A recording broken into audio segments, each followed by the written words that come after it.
and we are now here for our second episode, season 1 of our brand new campaign, Reclamation. I am Kara858 here at the Cookout, and we're really happy to bring you this brand new campaign. It has a little bit of a twist, a political intrigue, and some civilization along on the side. With that said, we're just going to jump straight into their cast, have to introduce who they are, who they're playing, and projects that they're working on. We'll start first, of course, with our wonderful DM, Zach. Zach, you'd like to go first? Sure. My name is Zach. I will be playing the chorus. I have nothing to announce. No worries. Next, make our way down. We have the wonderful Adrian. If you'd like to talk about yourself, who you're playing, and projects that you're working on. Sure. Hey, everybody. I'm Adrian, and I am playing Jethron Cloudpool, the Leonin Paladin. And you can find me here on the Cookout and as well on the Bear Pen. If you want to see any of my projects, just follow me on Twitter at the Bear Pen. Perfect. Next, we have the wonderful Ree. If you'd like to talk about yourself, who you're playing. Oh, wait. And Adrian, who you're playing? Jethron Cloudpool. There we go. Ree, you'd like to talk about yourself, who you're playing, and projects you're working on? Hello, everyone. I am at Big Dudery on the socials, and tonight I will be playing Kishad Karan, head of the house, and apparently Kid Wrangler at this point. And we will see how things go. I have a number of different projects over both on this channel and other places all over the internet that you should definitely check out at my Twitter just to learn more about. Perfect. Next, we have the wonderful Ari. Ari, you'd like to talk about yourself, who you're playing, and projects you're working on. Hi, everyone. I'm Ari. I'm playing Shay Asher, the resident wizard who has very little motivation in life. But you can find me here on the Cookout, both here and at Riverwood. And then I am over on a few of the Bear Pen projects. You can follow me on Twitter at Small Shadow Snack. Perfect. Next, make our way down. We have the wonderful Erin. If you'd like to talk about yourself, who you're playing, and if you have any projects. Hi, I'm Aaron Orin. I'm playing Timmons, the Best Butler. And I am also the DM for Riverwood Academy and a couple other projects that are going on. Yes. And next, we have the wonderful Dee. Dee, you'd like to talk about yourself, and who you're playing, and projects you're working on? I'm here. I'm playing Mare. She is the middle sister and is a little bit. She likes to get herself into trouble. It's fun. So this has been great. I'm also. You can catch me over with Adrian over on the Bear Pen. Brand new campaign just dropped. So yeah, follow Unbound. Check me on there as well on Friday nights. And Twitter, of course, I've spent way too much time on there. Is the vacuum. As for yours truly, I am Kara858. I'm playing the Sweet Bean Abrea, who just loves the outside doors and probably sticks out the most in this noble family because they are not like anyone else in this group. In terms of content, you can find me on. Of course, you can follow other content here at the Cookout TTRPGs here on YouTube, as well as on Twitch. We have the Kara858, where you see shows such as Lords of Faerun, as well as Gods of Color. So with that said, all the announcements and introductions out the way, we're going to jump right into the story. So with that said, Zach, take it away. Okay. So, last we left off, we were going to be going to bed. Did anyone have anything that they wanted to handle the previous night before resting? Anything specific? I believe I'm supposed to be on careful extra guard, but I'm not sure how Jethron is interpreting this, because I don't know if I need to take an extra watch or... Although he's in charge of stuff here, so Jethron is just going to... I'm going to go around to... the various mercenaries, etc., people that we have hired, and just sort of give them a bit of motivation to be more alert than usual. Other than that, nothing. And I will probably spend the time when I'm not patrolling as close to Abrea as possible. They are outside being watched over by Chinook. Mm-hmm. Okay. Really, sorry, just to double check, I thought that they brought them inside at the end of last episode with no name yet. That is true. Oh, They yes. did. Okay. Thank you. Yeah, I'm now in my room. I had no idea I was picked up. Mm-hmm. Yeah. Abrea's just like, I can teleport in my sleep? The magic is working. Nature magic at its finest. Abrea woke up several other times for other things, so any alertness was just gone because they were tired of waking up over and over. Mm-hmm. I like four times, I think 3 or 4 times. You unlocked the childhood's best spell, transport via sleep. Well, Perfect, absolutely perfect. the stars are out. The moon is in the sky. The wind blows. The boards of the house creak. And nothing of note happens this evening. Go ahead and click the long rest button. Today, you have an appointment with Lady Talia and Sirkin. Is there anything that you all would like to do in the morning before that midday appointment? I would like to gather everyone together to inform them of the recent events. Abrea would kind of like look around, realize they're in their room, and then I think the first thing they'll make sure is that no name yet is along with them. I'm presuming that they are, right? Because Kashad took both of them together. No name yet wakes up before you do. Is it fair to assume that there's probably a desk of some sort in Abrea's room? Oh, yeah. Probably the area that Timmons works together with to work on their history lessons and such. So,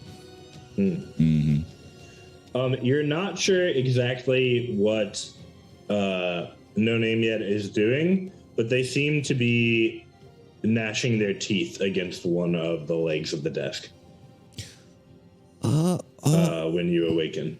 I guess you're hungry. Oh, well, good morning. Let's get you some food.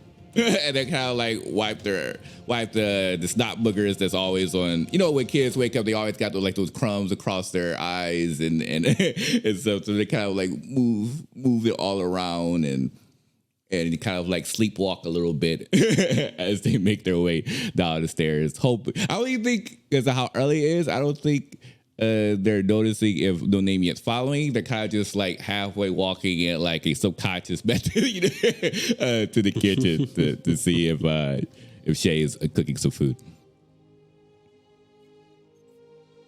But would you be in the kitchen yet, Shay, or are you doing other chores at the time?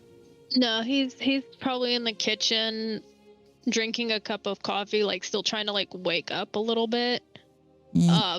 And just kind of like helping like chop vegetables or something or whatever the cook's cooking. So they'll walk forward, kind of like stumble. It's like, good morning. Do you have some food?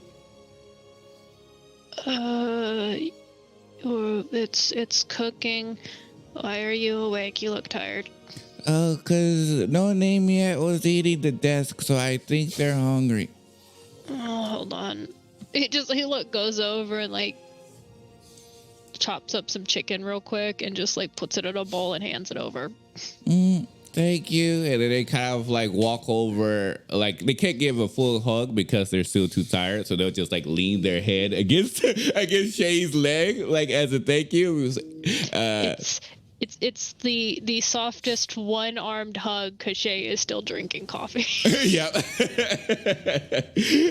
And then did no name yet actually followed, or did they stay back upstairs eating the desk? You stop and take a moment to look around. Mm-hmm. No Name Yet did not follow you. Mm-hmm. Oh, I thought so. Okay. and they'll make their way up the stairs, and then once they see no name here, it's like, Shay just calls after them. Don't let your brother see the desk. oh, I can fix it. I'm a druid. I know how to do these things. I don't know how to do these things. And they keep walking up the stairs because they realize they don't know how to fix wood just yet. And then as they come over to the desk, it's like, no name yet. I have breakfast. And they would kind of like throw it because they know like they like to do the leap attack, like the Pokemon leap attack of biting in midair. So they'll kind of chuck it like half sleepy weed to get them to stimulate that hunting sensation for them to eat it. It bops a no name yet onto the nose. Oh. And they just stare at you and then kind of shake their head out, trying to get the juices from the meat off of their face. And then go back to biting on the desk leg. Oh wait, why are you eating? I have food. Why are you chewing on the desk? Is this normal? Do you normally do you have to do this? And they'll kind of head over and they kind of like take their arms to bring them to have, therefore they can take a look at the meat. And it's just like, food is breakfast. Because you can't eat that. That doesn't taste good. I mean, I've tried once eating wood. It's not for survival based purposes. I assure you. Mm-hmm. This is survival. Or do you want bunnies? Do you want to go outside for bunnies? No name yet. Stares at you for a minute.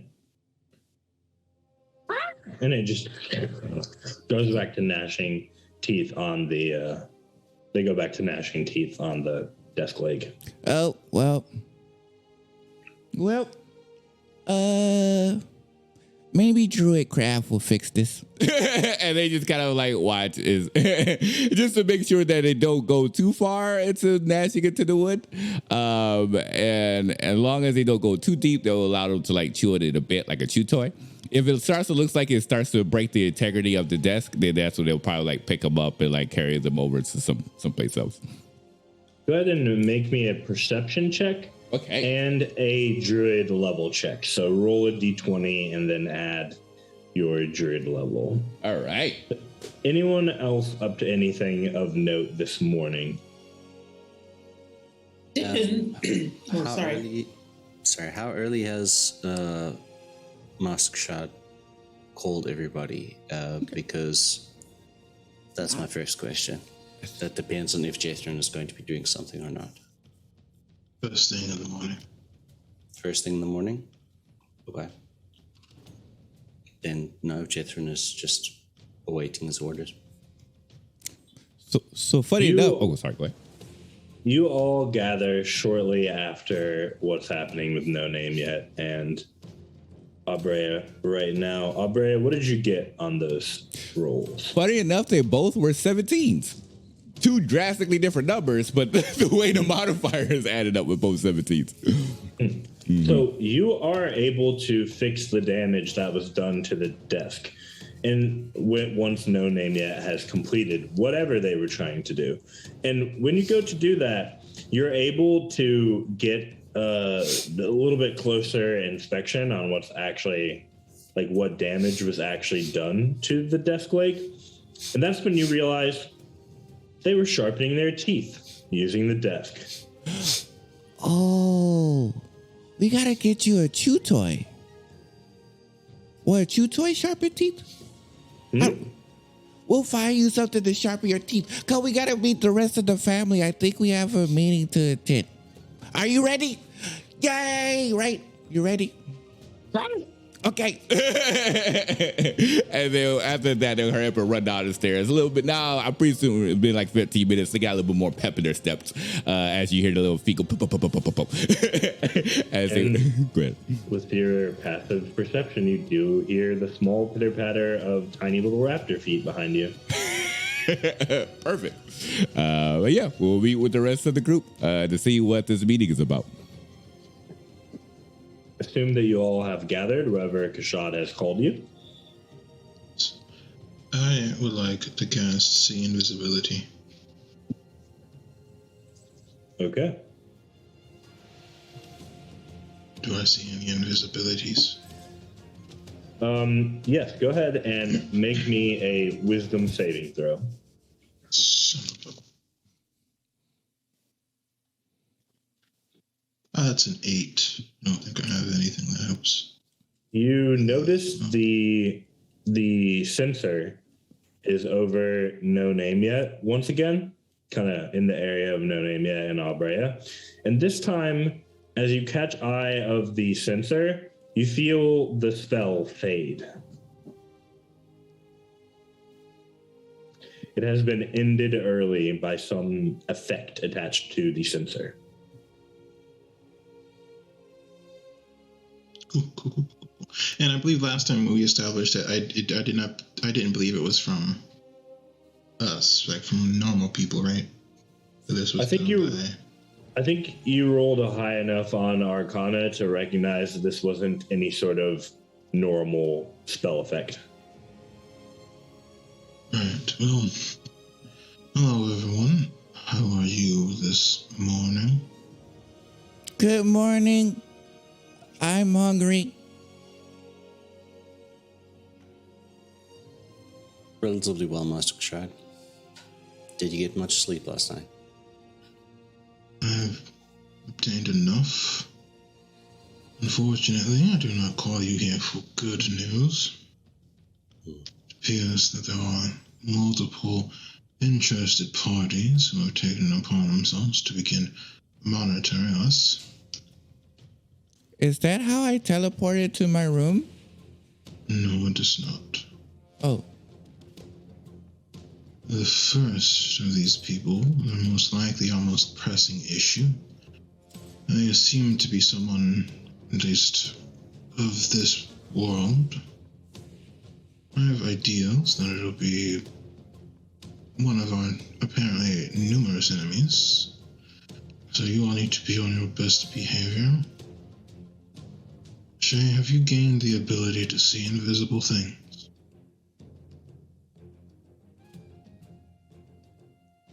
Can identify stuff, but I can't say anything that's invisible.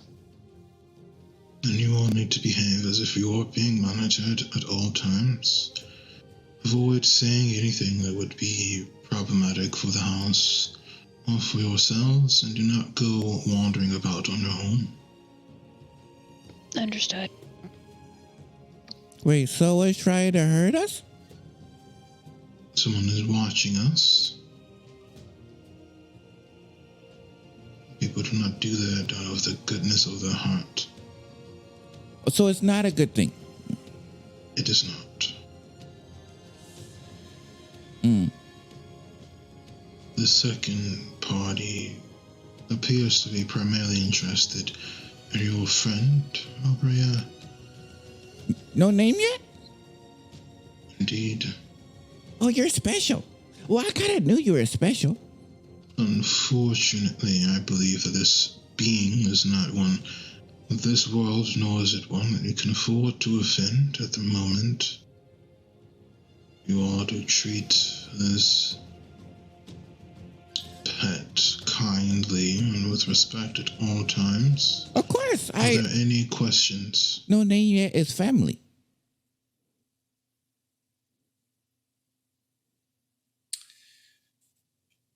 I have a question, my lord, and for everybody. Our courses of action with regards to the various tasks we have set for ourselves. How do we plan to proceed in these things?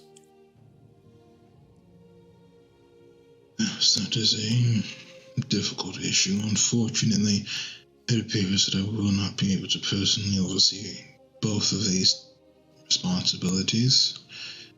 You seem to be most aware of the talents and abilities of the people in our employ. I'd like for you to compose a list of people who would be most capable of obtaining a certain book without being noticed. I will cast see invisibility again, but intentionally like ignoring the thing by the dinosaur person baby thing. If I can do that. Now that you are aware of what to avoid, it's definitely possible. You do not notice any other sensors in this room. I would actually also like to use my divine sense. There is a creature in the room with a celestial nature. Hmm. Other than that, you do not notice anything unexpected.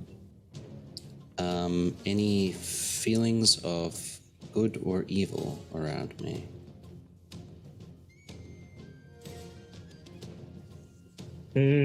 No. Anything that feels like it's hallowed?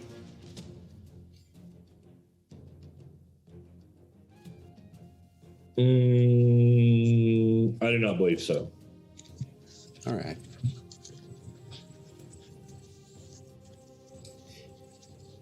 I can speak to our soldiers and those under our command. See who would be up for that particular task, but if I may posit a suggestion, I believe there would be greater benefit for us to pursue that particular venture ourselves, as there might be additional information related to what I relate to you, my lord, that we can discover in the library, shall we say. And what would you suggest be done about the gold hearts?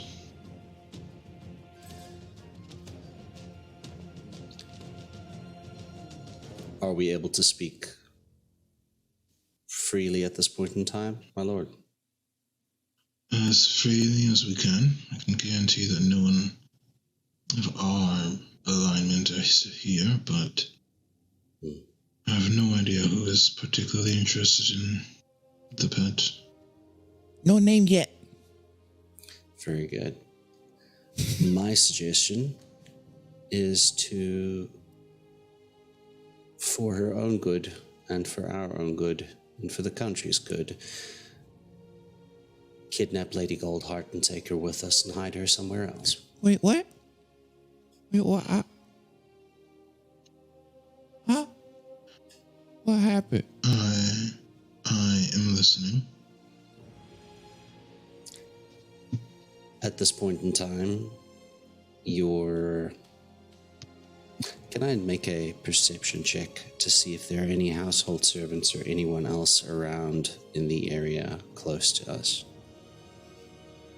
Do not need to roll. There are not. Part of preparing for this sort of meeting would be making sure that you are not being overheard. That's something that Timmons or Kashad can easily arrange.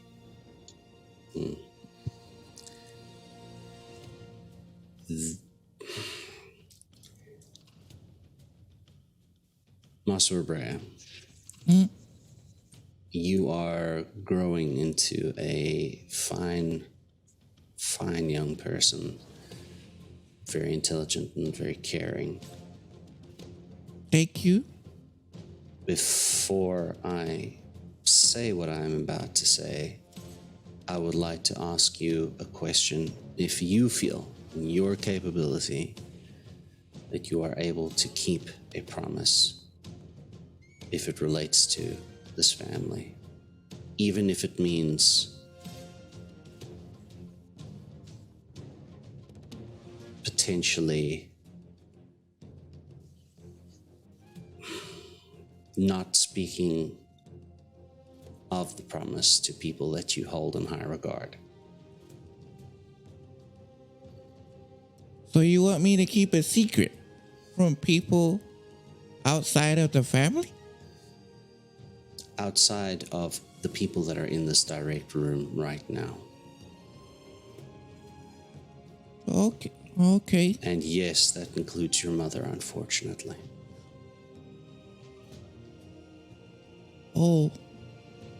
Wait, so if she was to ask, would I have to lie? You could just not tell her everything or anything specific. A half truth. Maybe don't tell me. I could try, but I'm afraid that I might mess it up. Would you like to cover your ears then until I say it's okay? And they'll cover their ears because they know they know they're not the best in like subtle. I mean, they have 0 in deception, so we're not 0. Yeah. Whatever This is why Jethron asked first. Yeah. When Abrea covers their ears, Shay just puts his hands over their hands just as an additional layer. He's just like, and he just kind of nod and try their best to not hear anything. Last night, during our adventures, I met with the person that I was hoping to meet with in the first place. That I was hoping you would end up meeting with in the first place, Miss Timmons and Lady Morocco. It would seem that there's a high likelihood, almost certainty, that the leader of the, I don't know what you would call them, underground free market, shall we say, might be Crown Prince Murdoch. He is also under the belief that his mother, the Queen, is power hungry and wants to start an empire and is setting up the Gold Hearts to take their wealth. He does not believe the war with Telonia necessarily is a good thing and would like people to be as free as they choose. I tend to believe him. He is of the belief that it is impossible to prove Mahira Goldheart's innocence. He will be found guilty. The Goldheart House will fall. My suggestion, plainly, take our trip to Telonia, kidnap Lady Goldheart, hide her somewhere in exile, retrieve said book, and maybe try and find out from a Telonian perspective why exactly we're at war.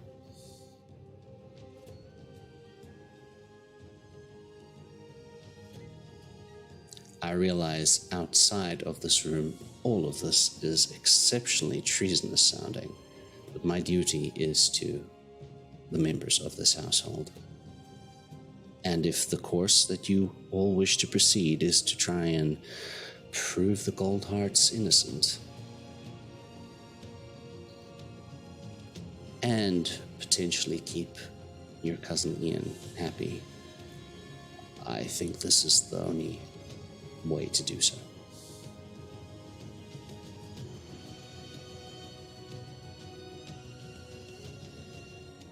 Just to check again, there is no other scrying sensors in the room, correct? Correct. Also, of note, the one that was above no name yet has disappeared.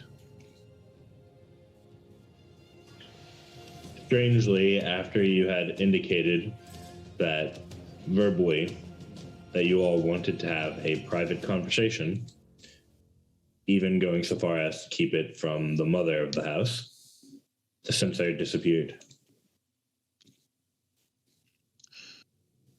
Do not repeat any of that outside of this room. Are we all understood?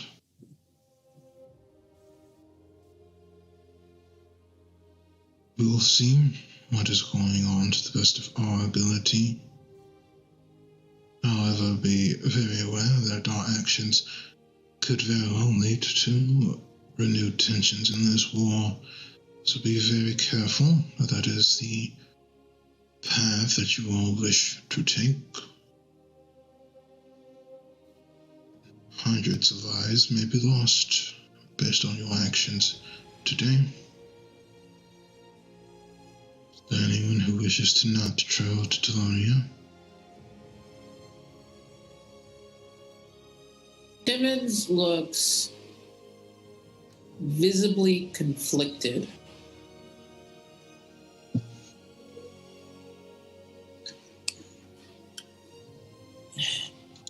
Mr. Kashad, Sir Jethrin,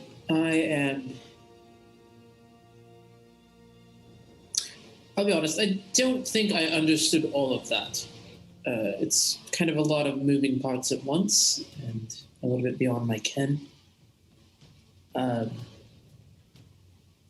Is there any reason we must do everything ourselves? Because honestly, saving a world or starting a war, whichever the outcome becomes, or worsening a war, is rather a lot. Is there someone you would give the task to instead? Well, I think that depends on which task we are referring to. For the reconnaissance into Telonia and this library kind of venture, I would recommend that we have quite a few number of capable people on our staff currently who could conceivably make a trip and who would not be the heirs to a lesser noble house of a warring faction, as it were. As to the other proposed plan, I don't like it, personally. I will do as my house requires, but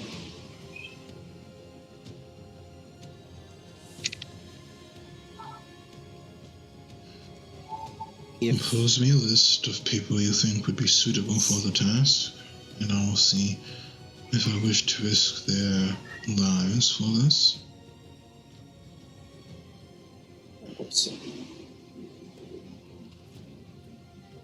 As for kidnapping Lady Goldheart, I am not particularly interested in such a task, and I don't believe it is entirely possible. To be completely honest with you, or rather, it would serve no purpose. Whatever it is, at least one party in this game, so to speak, is able to watch us, and although I can verify when they are appearing, I cannot stop them. I don't believe anyone else here can. So any attempt to hide her, if we are their targets, would simply implicate her as well, and if we are both being watched, then it would be of little use to hide them anywhere, unless we could put them someplace where they could not be reached. And when you, how do I put this? When you move the candle to another room, the room that you've left grows dark. If you move Lady Goldheart to live in exile, it does not change, as far as I understand everything we're talking about, it wouldn't change the outcome here at all. It would preserve her life, which is a notable thing. But I'm not really sure what it accomplishes. It would preserve her life, and should Prince Murdoch's assertions be correct, and let us say somehow these ambitions of the Queen were thwarted and somebody else was put in charge, perhaps the Goldhearts could come out of an unjust exile with at least one remaining house member.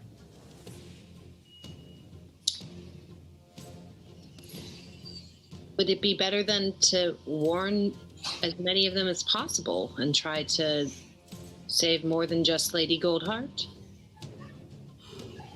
If we're in the interest of preserving life, should we try to save as many as we can? This creates too many ripples. I'll let somebody know that that their pieces are on the board and their playbook is known, shall we say. I just, from my understanding of the relationship between Her Majesty the Queen and the Goldheart family, this mind that they have is the way that they were assured their nobility and is indeed profitable. But And if the house were to fall into disfavor, well, those lands belong to the monarch. Indeed. DM, based on what I know, do I think the Queen is the conquering type? I imagine I have talked to her a few times. She struck me as the conquering type. Roll me an insight check with advantage. Okay, advantage helps, advantage helps. Well, it is a blood relative. 13.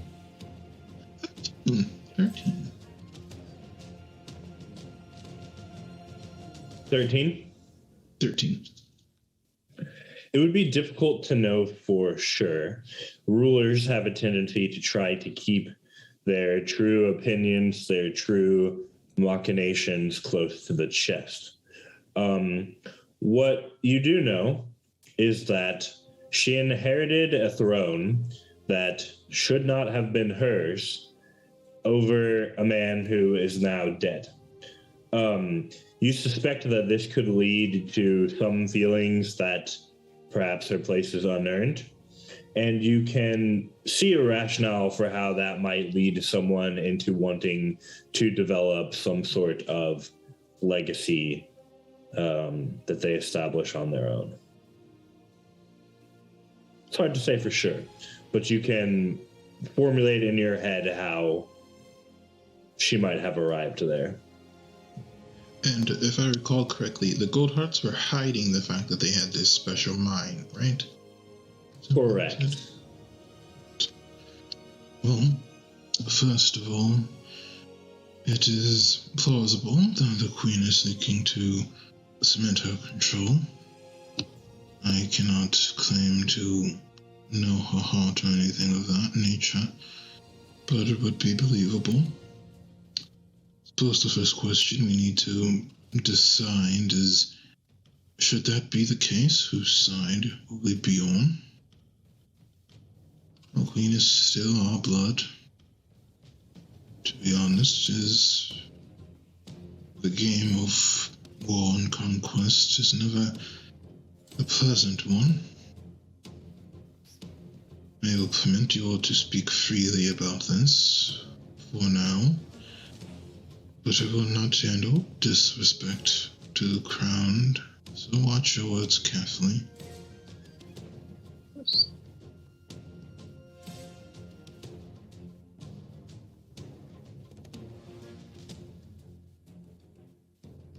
If no one else. Okay. As someone who has spent many years with your house and many years training with the soldiers and the paladins, I am perhaps biased in my trust of Prince Murdoch. And it strikes me odd that if one's own son believes that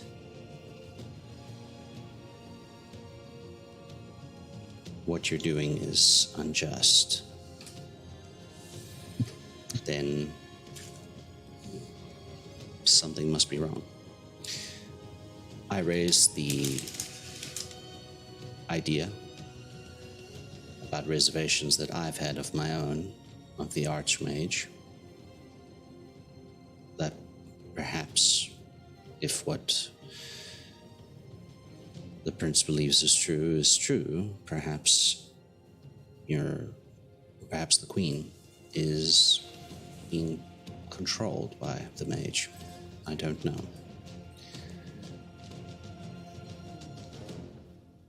But I'm here to serve all of you and to keep you safe. And I happen to think the Prince is a very good man. Perhaps, but if I recall from your story, he did not approach you as a prince, but he attempted to drug or incapacitate you in order to imprison you on a jail zone.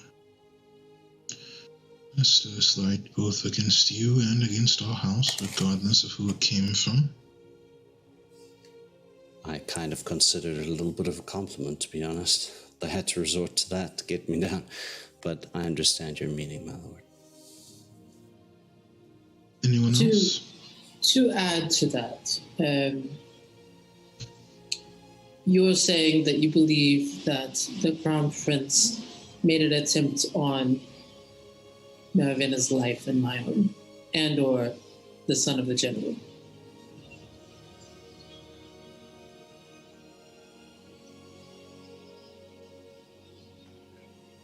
I don't know. The more I think about it, the less I think that we were the intended targets. Seems like we were in the wrong place at the wrong time. Then it was only an assassination attempt on the general or the general's son or their household. We just happened to set it off. I think that leading you there was the idea that perhaps, I forget, as Bloodbeard, correct? That perhaps, would he be Lord or just General Bloodbeard's son? Maybe I'll just go with that. You can use Sir, as we discovered last time. Perhaps Sir Bloodbeard is a little bit, shall we say, draw happy with his sword, and somebody thought that one or both of you would be an unintended victim of his overzealous nature, and that the trap might have been not intended to cause you harm, permanent harm, as in death, but maybe to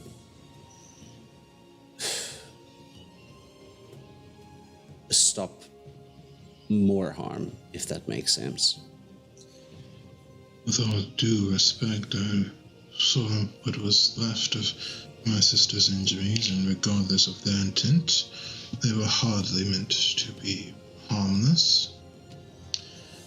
And that is assuming that the person who would be attacked by this was someone of her strength. It could have been a child or an elderly neighbor coming to visit for water or what have you.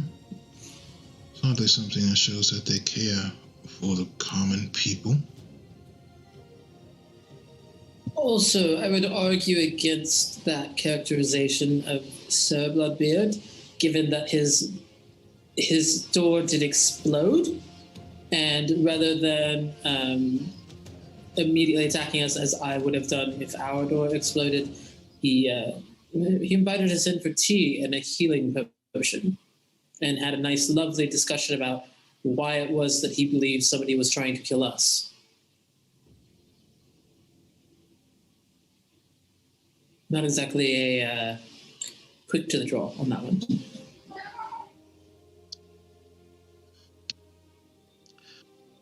Don't any other think the opinions? prince was involved with that. I mean, if he is not, honestly, this is getting way too complicated for me. If he is not, you're telling me that there's at least 4 parties at play? Who was it you ran into that night again you mentioned? On the I street. mean, spellweavers, but I mean, we saw them for half a second, and then they were quite gracious. And He is, the general's son is romantically involved with Thalia Brightweaver. Could be a coincidence. Could not be. DM question: Are the Archmage are they part of the Brightweaver or Spellweaver clan house? Nope. Not. Interesting. His name is Reclamation, a common name.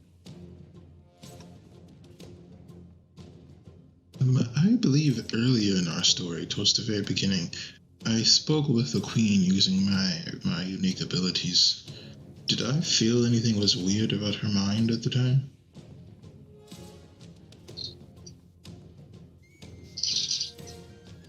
Sorry, I got to him first with the question in chat. I know. You're distracting the DM. Go ahead.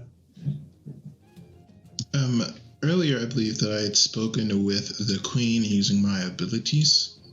Did I feel that like anything was off or odd about her mind at the time? No. Well, unfortunately, from what I was able to tell, although I meant I wasn't looking for, the queen seemed to be in her right mind, and I doubt if there was anything affecting her that the Archmage himself could not deal with. And I imagine that she has her own form of protection to deal with him should he prove himself to be distrustworthy. Fortunately, it appears that there are too many questions for us to properly deal with for the moment. Though for now we must decide, will we be going to Tahonia ourselves, or will we be sending a group to take care of that for us?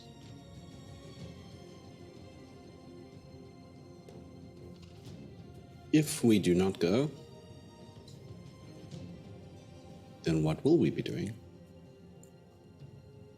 We will be doing our best to appear busy with other work, the options that are others observing us. I am also gaining information about the current state of politics here. I wish to know who exactly is playing in this game, since we have clearly been pulled into it.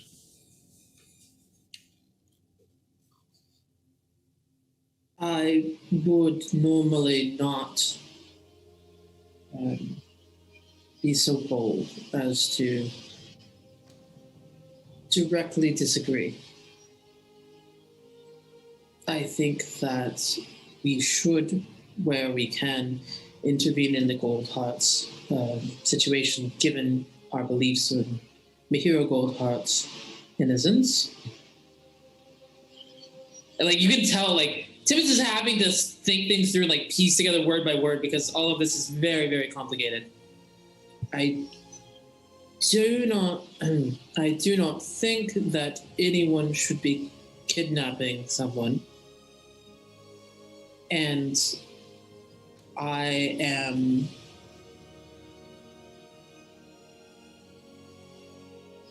your father was not the ambitious sort. You know that from his life. While the queen is more ambitious,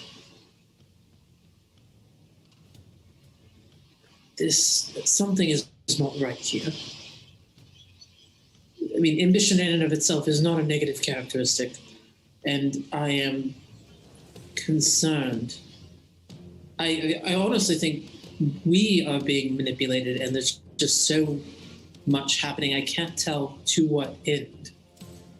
I mean, if the queen is looking to start a war, we would be very easy scapegoats or an excuse. But the war has started already. It is there. I mean, and she is queen. If she wants to rally the troops and go on, she does it. Perhaps.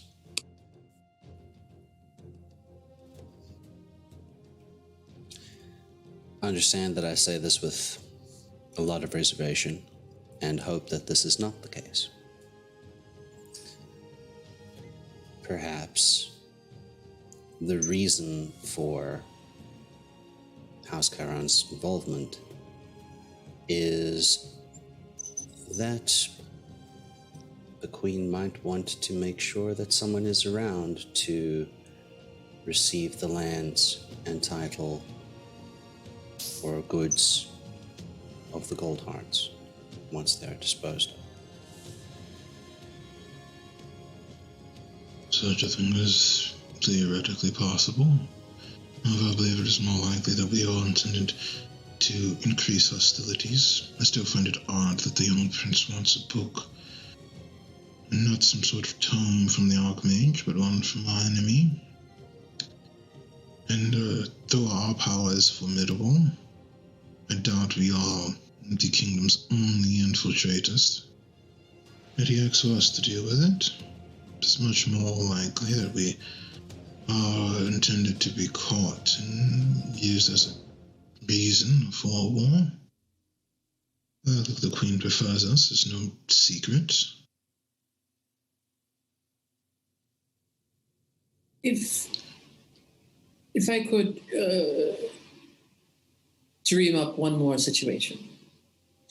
Imagine you are next in line for the throne, fighting a war you disagree with, and you have the ability to take people whose judgment will be trusted and foist them against the person that you cannot stand publicly against. Are you that willing to take Crown Prince Murdoch's word over his mother's?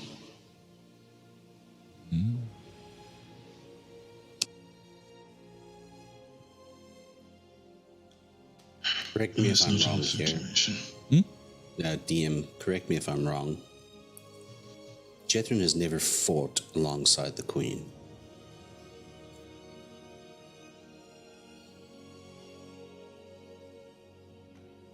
Respect to that, she has some training, but you've never seen nor heard word of the Queen fighting at all.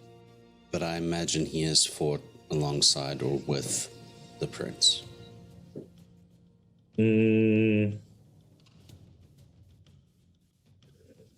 Remind me, how many years specifically ago did Jethrin arrive in Dergo?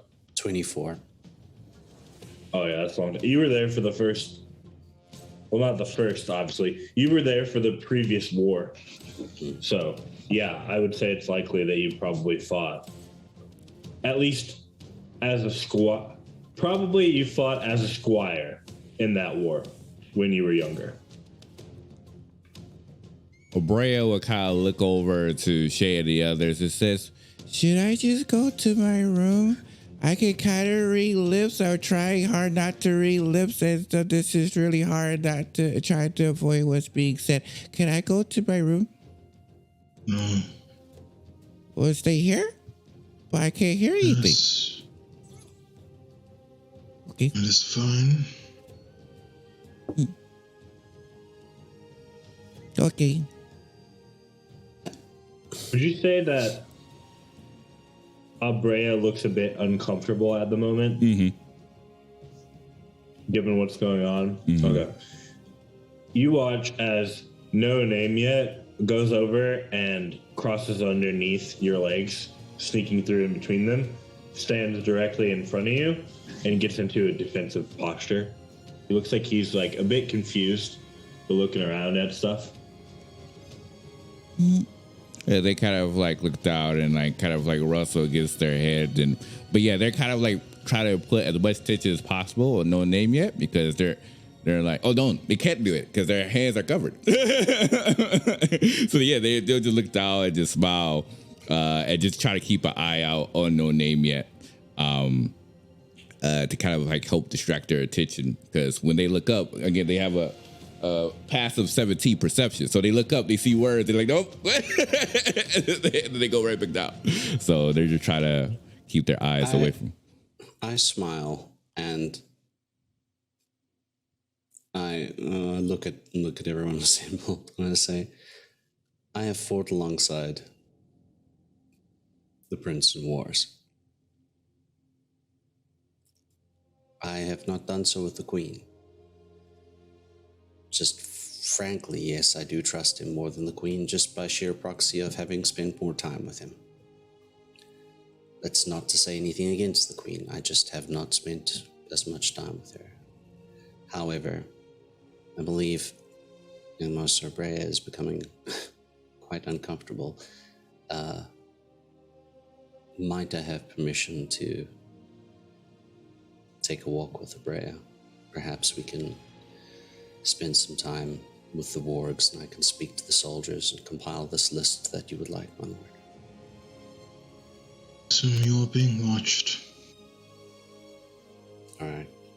I will sign to Abrea. Let's go. Abrea smiles and says, "Phew." A big sigh of relief. They just like run over. So he says, okay, we could go. Thank you. Please be safe. Wait, just to verify, how does Mara look? Does like Mara looks like completely fresh, or is there like some injuries that came by from last night? I imagine I ended up I was fully healed before I went to sleep between the extra healing potions and then Timmons topped me off when we got home. Okay. Yeah, but I'd say like the ends of her hair are still a little bit like singed. Just a little bit of some residual damage to like the hair and the eyebrows. Maybe one is like a little bit shorter, got burned off a little bit, but for the most part, as far as like wounds and things like that. Brea looks up and say, "Oh, you gotta be careful with candles. I think your hair is getting stuck next to them." You're very wise. I be better about tying it up. That makes sense. All right, be careful. And then they'll go out with Jethro. Let's go check on the pups for a bit, Master Brea. Okay. And they'll walk out. Let's take a bit of travel to get to the pups. All right. Are you walking? Yeah. Okay. What are you all doing while they walk over and see to the pups that are fully grown wargs? And then I assume the two of you intend to return by midday for the meeting? Well, I mean, you have to decide. I'm asking you. Do you plan to attend that, or are you staying at the wargs? Were we supposed to attend it? Do you want to meet with Talia Brightweaver and Ken Bloodbeard? Not particularly. Jethrin would like to spend some time with Abrea. Okay. But if Abrea needs to be there, then Jethrin has to be there. That is true. For now, no one said anything to you all, so we'll assume that you're staying at the wards, unless otherwise notated in the story. We'll get to that in a minute. What are you all doing at the house as you wait for your meeting? At home, unless there's anything more to be said, we need to prepare for upcoming conversation. No, nothing. My only, whether or not we're being treated poorly or manipulated, at least it seems like the Crown Prince doesn't want to see more bloodshed and death. And I don't know if I can say the same about the Queen. In my experience, everyone claims to not want to see more bloodshed. However, they both, or anyone really, could simply concede and prevent the conflict, or ultimately, everyone wants what they want, and will use whatever justification they can to obtain it.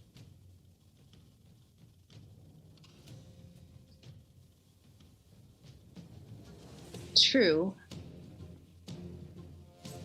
But the ends don't justify the means. And I'd rather see someone in power that isn't willing to throw away innocent lives or throw a country headfirst into war to get what they want. So far, the only person who has come close to killing us has attacked you all. Regardless of what you believe about the Queen, she has done right by us so far. It's true.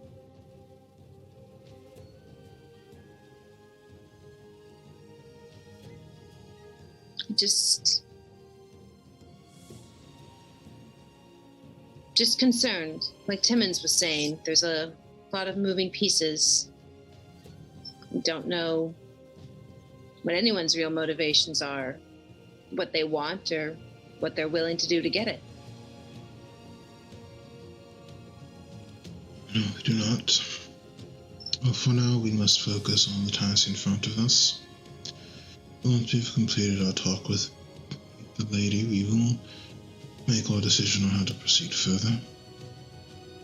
Of course. Master Kashad, is there any Yes. chance I could speak to you privately? Of course. Do you wish to do it in a different room? I can take my leave. Yeah, while you've been talking, Timmons has just been gathering up like the plates and tidying, and then as Shay says that, heads out.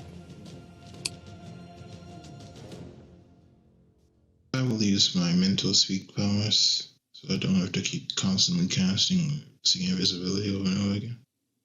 Yeah. Yes, Shay. I don't know if I ever let you know.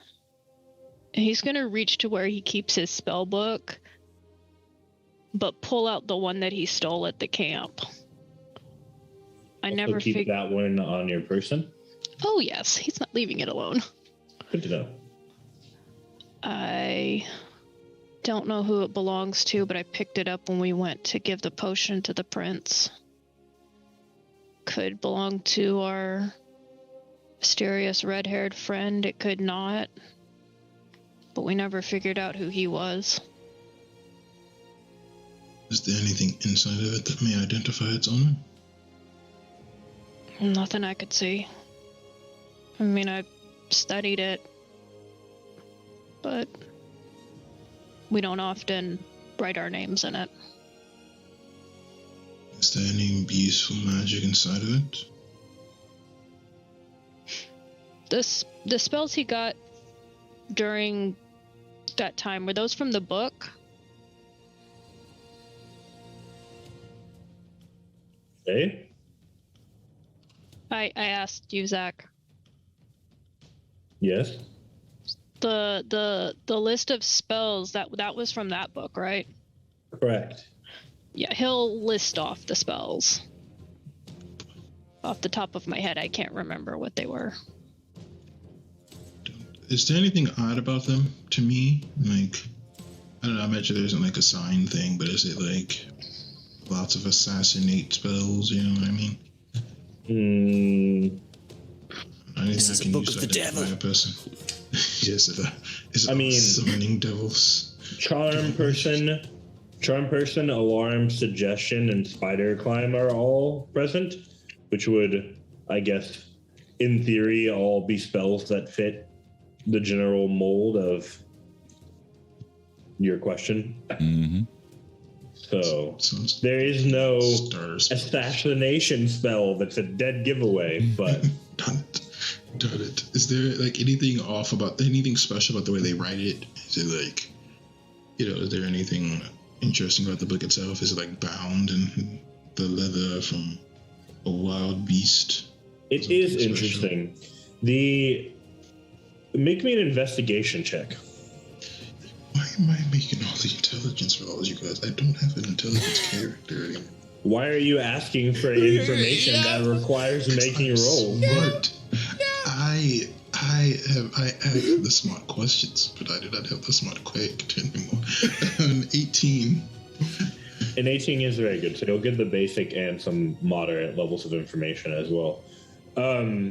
So first, you can tell that there are some pages that have been ripped out of this spellbook. Looks like it was done in haste. And since you rolled an 18, you would also be able to learn, looking through it, that the spells that are written down look as though they were written into a book by 3 different people. The handwriting's different, the amount of pressure being put on the page, the amount of ink on each of the words. There are 3 different, seemingly distinctive styles. I would like to attempt to memorize it, so that way if I see it again, I'd recognize it. We'll find out then if you're able to recall. I have to get 20 intelligence, I'll be brushing 20 intelligence. For now, keep the book careful. Attempt to spend more time focusing on the way that the words are written. It doesn't do us much good now, but perhaps later it will. We find it written again. What I was thinking.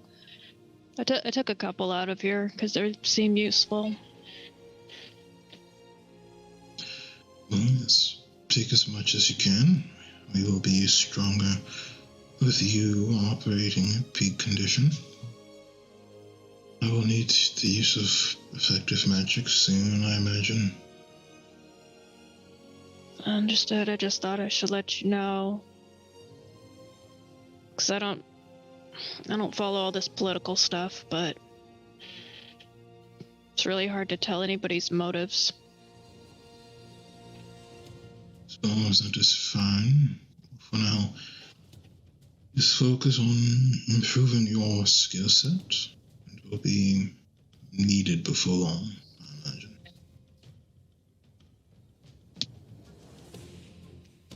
I will. He'll put it back with the other one. Anything else? Not off the top of my head, Master Kashad. Right, will you be staying here to assist him in storming the meeting with the lady? Is that an order or a question? It's up to you.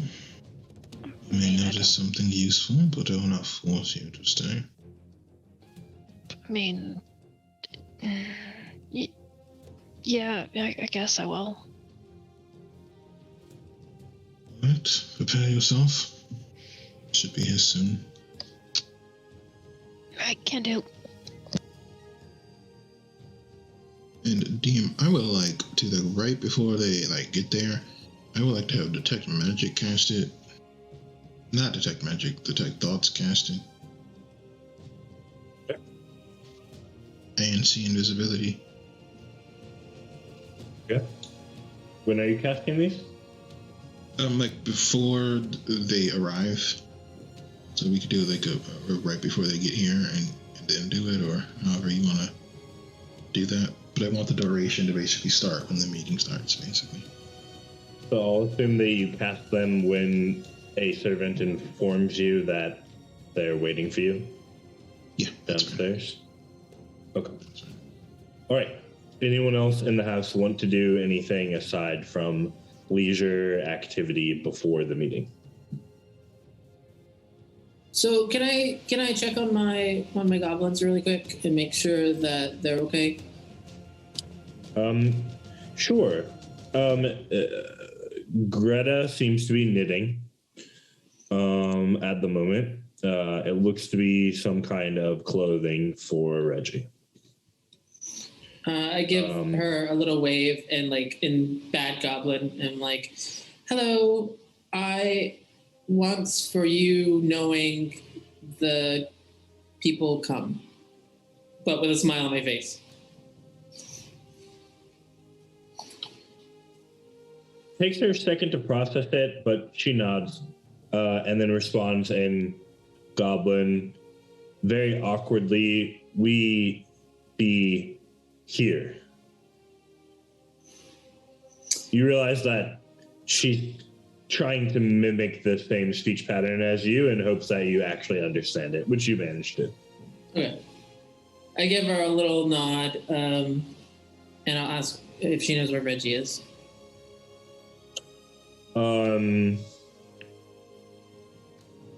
He comes out of the little closet in the room, says, just trying on new clothes. See like a Reggie purple, just came out. Congratulations. Purple kind of, you see a purple kind of vest that he's wearing, a little goblin vest. It is nice. And then I'll try, like in Goblin, it comes out like, it good. He actually kind of, he's actually a little more comfortable with you, so he kind of laughs and says, yes, I suppose it is, continuing to speak in common. Yeah, no time for a lesson at present, unfortunately. I did want to let you know that we have guests arriving shortly. I don't think that there's need for you elsewhere in the house if you prefer to stay here. I will remain here and do a little bit of reading. I've been studying a bit about your statecraft. There were some books in the library. Hope you don't mind. Really? Yeah, of course I don't. I can't make any sense of any of that. But let me know if you find something out, yeah? Actually. Thank you. And then he responds to you, repeating your earlier phrase. We people come here today. Okay, so it would help me to learn faster if you gave me the correct sentence and not my mistakes. I will say that, like, if you don't mind, just if you could tell me, like, how it actually sounds, that will help me to improve. He laughs and then gives you a proper phrase for we will be having some visitors today. I repeat it back like 3 or 4 times, trying to get it right, and then just kind of give them a thumbs up and leave them to what they're doing. Okay. We're going to pause on the people in the house as you all await your meeting to come. Jethrin and Abrea, any conversation you'd like to have with each other on the way to the works? Yes. You now have not only the privacy of a room by yourselves, but sometimes even better, the privacy of an open world where no one is really paying attention to you. So thank the gods I hate all that stuff. So Rhea kind of looks up at Jethrin. He kind of like yanks their arm for her real quick, and they're going to switch over to Leonin. And in Leonin, they're going to say, "Can we go see Prince Ian? I have to ask him a question." Oh, what kind of question? It's really important, very, very important. We could. So if I tell you this, you have to promise to keep this a secret. Leonin's secret. I'll hold out little pinky. Yep, they returned it. Says, okay, so I may have discovered that the red-haired guy who we were looking after and followed no longer exists on this plane, which means he has to look completely different now than he was before. So I'm thinking he must have looked different and smelled different and be different. So I went to go talk to Ian to see if he knows how, because I know magic, but Ian, I think, knows like that, more like that type of magic. So I think he could be able to tell us like what type of magic that is and how powerful that would be, and how we can find him now that he no longer looks like himself.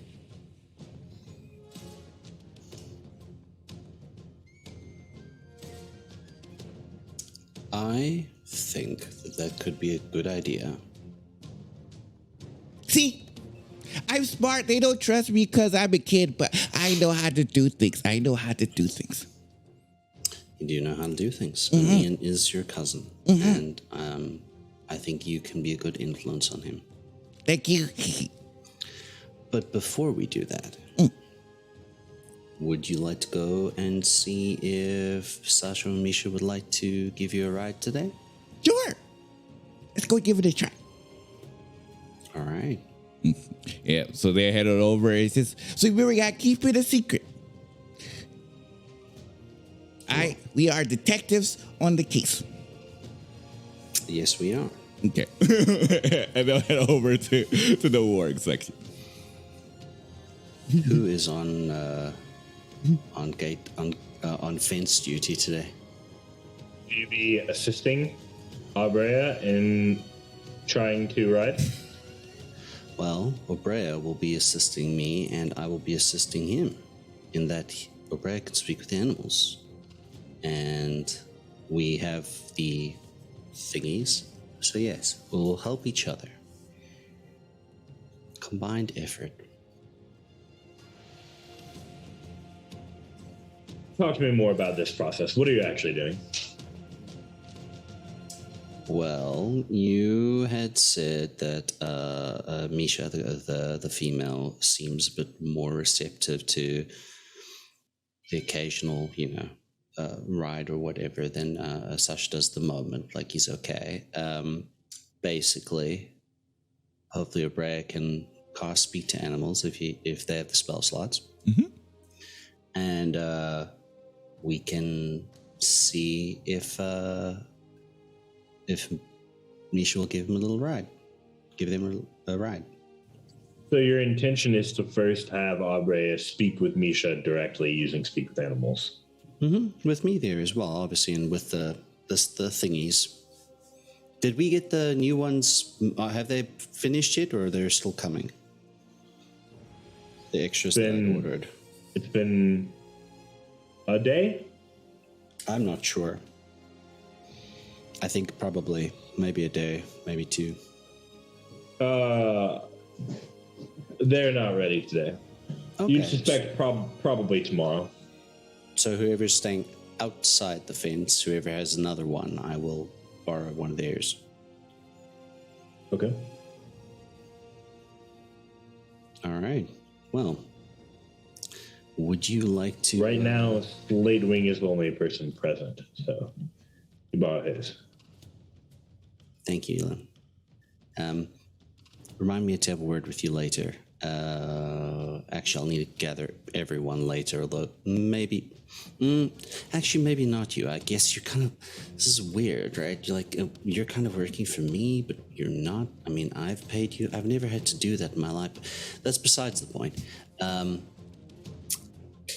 you doing well today? I suppose. I was actually in the middle of some reading. Do you mind if I get back to it while you all see to the animals? Not at all. Not at all. Enjoy. Leave me to it. Thank you, Abrea. All right. So I give Obrea the spiel about, make sure that they see that and all that other type of stuff. And so you can cast the spell that you do to speak to animals, and we can have a little conversation with Misha, or maybe Sasha. Maybe Sasha will like you more than Sasha likes me. Well, I got the impression maybe he thinks I'm fat or something. No, I'm just kidding. He did. Well, you said that he said I'm heavy, right? Yeah, I know. I'm just joking. You said that he said that I'm heavy, so I understand that. Oh, yeah, you have a lot of muscle. Yeah. I do. All right, well. Okay. Let's give it a go. And they'll go ahead and cast Speak with Animals and be like, hi, can you be nice to my friend, please? And they'll hold up the item. Misha responds, weird, sick, weird person. Well, we could be friends. friend. Mm-hmm.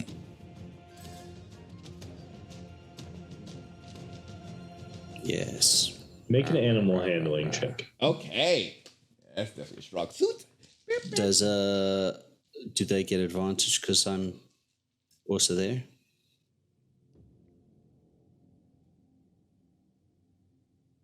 Not on this one. Okay. All right. Okay. That is This is something specific. at 17. Wow, that's 3 17s in a row. Holy crap. Okay. Lucky number? Friend today, what do? We ride.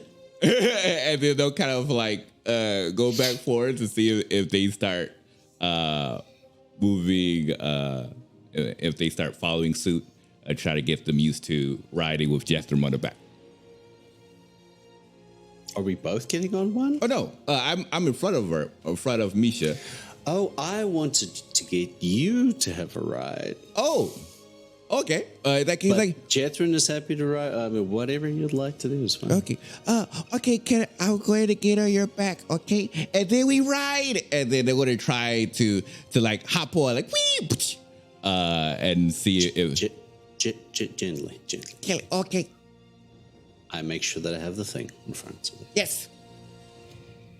Off we go to our journeys ahead. For the moment, you seem to have full control using the rein of what exactly you want to Yay! have Misha do. It's working. Jethro is working. This is wonderful. I have a look at Sasha. I have a little smile. I can't speak to you, but I'm working on that. Can we try today? I mean, you see how Misha is riding with a Rhea? That looks nice, doesn't it? Make an animal handling check. Okay. You can have advantage. I can.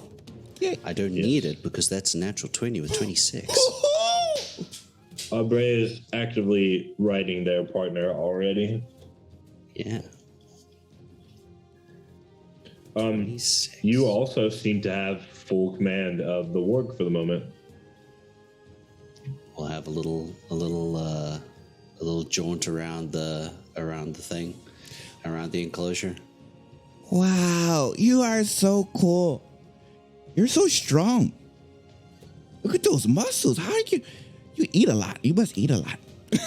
And they're like kind of like rubbing around like the side of like their the shoulder sections, I think it is. Just grabbing on the musculature. It's just like, wow, you're very strong. Abrea, would you mind telling them that if we can do this more often and more regularly, you and I can take them out on hunting trips?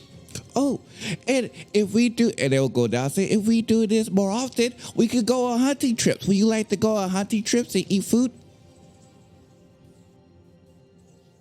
Yes, food, hungry, need more. Oh, now? Oh, okay. And then Abrea would kind of like head back to the pen and try to like grab some food over. Says they're hungry. They want more food. Makes sense. They're kind of like you. They have a lot of muscle, so they probably eat a lot.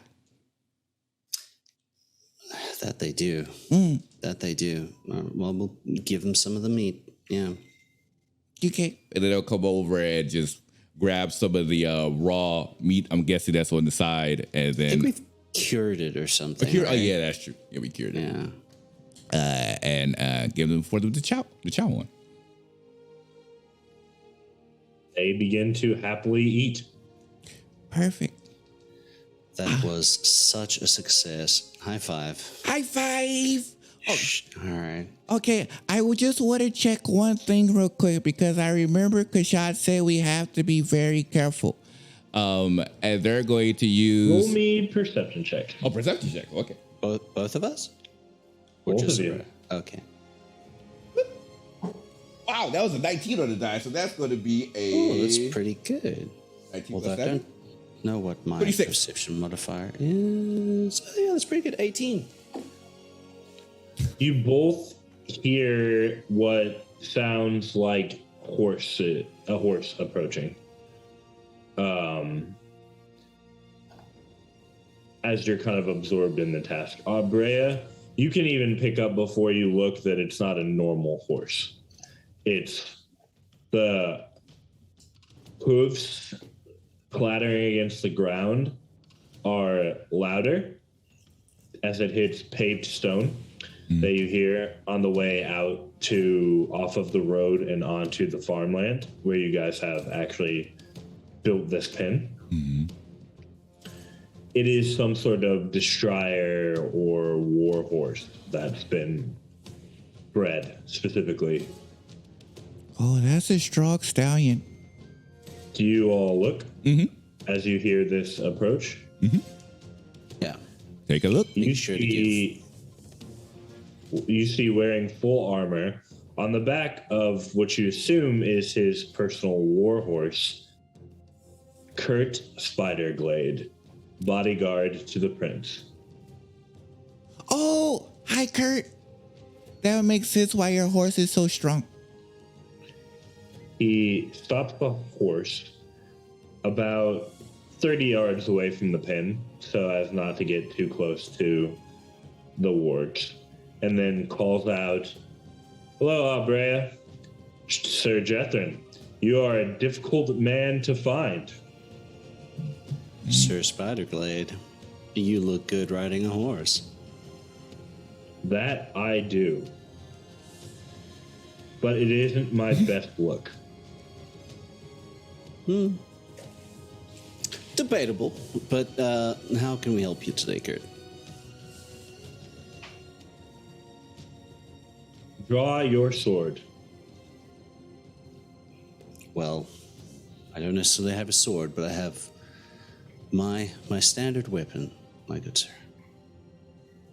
That is your sword. It's time for us to have a little duel, Sir Jethrin, because I'm leaving town today, heading back to the front as swiftly as I can, and I need to get the measure of you before I do so. Make me 3 attack rolls, Jethrin. Interesting. Let's see how well this goes. Okay. Can I rage first? This is going to be over a series of bouts, so you can rage, but the rage will only give you an overall +2 to one of the attack rolls for each rage that you spend, because it is partially pumping your combat prowess for part of the battle, but doesn't factor into the whole duel. I mean, he's really trying to test you kind of as you would like put someone on the verge of becoming a knight through the paces before they were knighted. Yeah.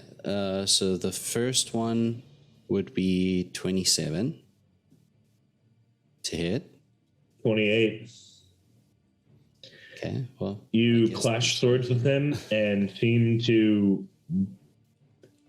We're simulating the combat here by the overall attack rolls on sort of a 3-and-out system. So in the first match, you literally almost have him, which seems to catch him a bit by surprise. Nice. Go ahead and give me the second roll. Okay, so to keep that going, I have to use my second rage to get the +2. Yeah. Oh wait, it's +2 on damage. It's not +2 on the attack roll. Yeah, we're just, we're simulating the rage into this kind of like narrated combat. So you natural 20 +2, 22. I think this time I got 28. Do I have a +6? Oh no, 29. I have a +7. Dope. And he rolled a natural 1. In the span of fighting, about 30 seconds into the second bout, you catch what you believe to be a error in his guard. Okay. You attempt to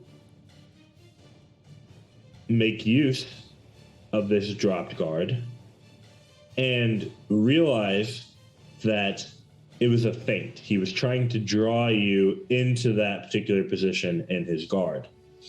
But through pure instinct alone, you realize this and manage to clatter the flat of your blade against the side of his neck, turning the other side of your blade around and resolving the feint. You see a look of shock on his face. That was very well maneuvered, Sir Jethrin. Yay! It's easy when you have a good partner. Let's see if you can do it again. He takes a step back, prepares to start again. You can do this! So I get no extra +2 on this one. But still, that's pretty good. A 21. Versus a 16. Ooh. Not so good on the rolls for poor Kurt here. The two of you clash once again. You manage to best him by catching the blade with the middle perspective. And though he's relatively strong, when you catch his blade on the staff of your weapon, he's not actually built for strength in terms of a fighter. He's built for speed. Mm. So you manage to use raw strength to push into that blade and knock him over at the end of the third bout. Wow. I'll hold my hand up, down like that. Up, down, He takes it. down like that, to bring him to his feet. And just give him one of those bro hugs on the side there. He returns it first and then begins to sort of dust his armor off. That was a lot of interesting. Fun. Yes. I suspect that's the most fun I'm going to have for the next couple of weeks, so I thank you for that. Well, that depends. When are you leaving town?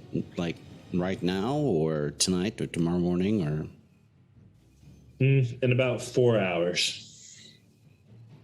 The prince and I are being teleported back to the front. Interesting. Well, please send the prince my regards and tell him that I would very much love to share a glass of wine with him when he returns. Certainly. Can I make an insight check? Sure. Nope. I don't think so. I think that's a 7. I gotta double check. It's not even a 7, it's a 4. Despite all of the battling, Kurt is a bit difficult to read and seems to slightly have his mind drifting off somewhere else now that the fun has concluded, as it were. And he said, well, anyway, perhaps the prince will want to go up against you and see how he can do after I let him know that you bested me. That was 1-2 advantage you, after all. Well done, sir. Still worried about the implication here that you were wanting to test me for some reason before you go, or were you just wanting to have some fun? Well, I was holding back a little bit. I mean, save your best moves for elsewhere, I guess. Not so much on the fighting, more so on the weapon front. He reaches into a bag of holding that you see strapped to his armor and pulls out a greatsword. But this greatsword has been forged as if it were for a large creature. And he seems to hold and make use of it as any man would a normal greatsword had they been trained with it. Impressive. Do they make those extra light? Well, I mean, probably don't need to for you, but still. It weighs about 40 pounds. Would that be normal for a greatsword or light? I have no idea. This is Adrian talking now. I don't know. I really have no idea. So, if we look at a greatsword on like a normal standard medium-sized greatsword, it weighs 6 pounds. Oh, okay. I might need to start demanding more piggyback rides. Or at least a piggyback ride if you can lift that thing. Perhaps. In this case, it's more about knowing how to swing it. I wanted to make sure you could handle it, but I could teach you. Let me know. Puts the sword back into the bag of holding. Well, maybe after I finish with Master Abrea, I can spend some time with you before you head to the front. Where will you be for the next 4 hours?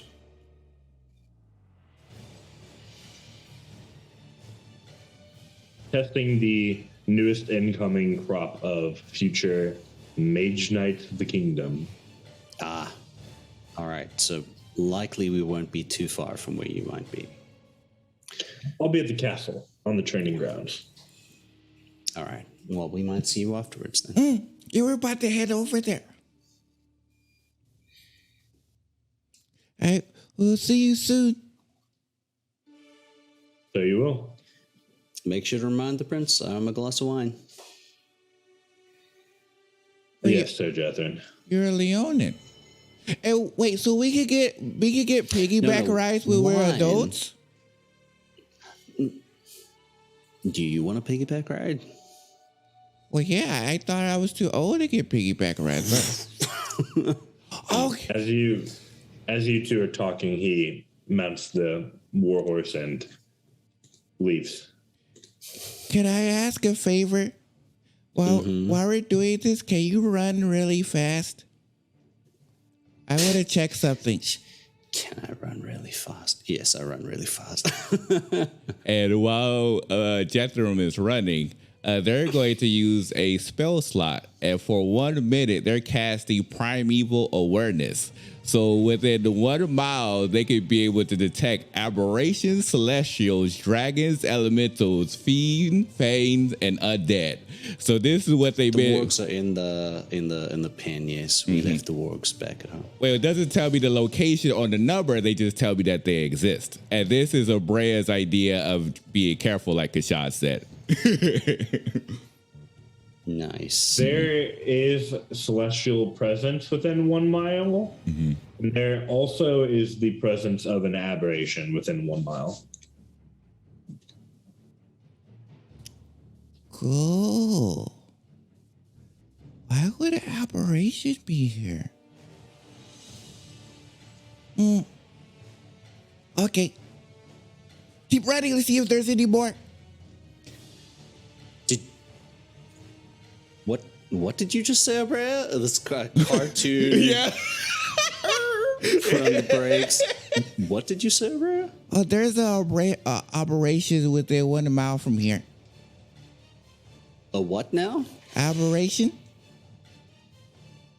Do I know what an aberration is? Generally, yeah. The classification of the creature that doesn't fall into any normal classification thought to come from some sorts of other worlds. Keep running, because it goes for, I can do this for a period of time, so as long as we keep running, I can keep detecting things for up to 1 mile. I keep running, and I'm like, which direction is this aberration in? Do people need to know about this aberration? I don't know. Are you heading back towards the castle? Yes. We are. Around when you think the castle might be in the range, you also detect a fiendish presence. We're here. Well, There's also a fiend somewhere around too.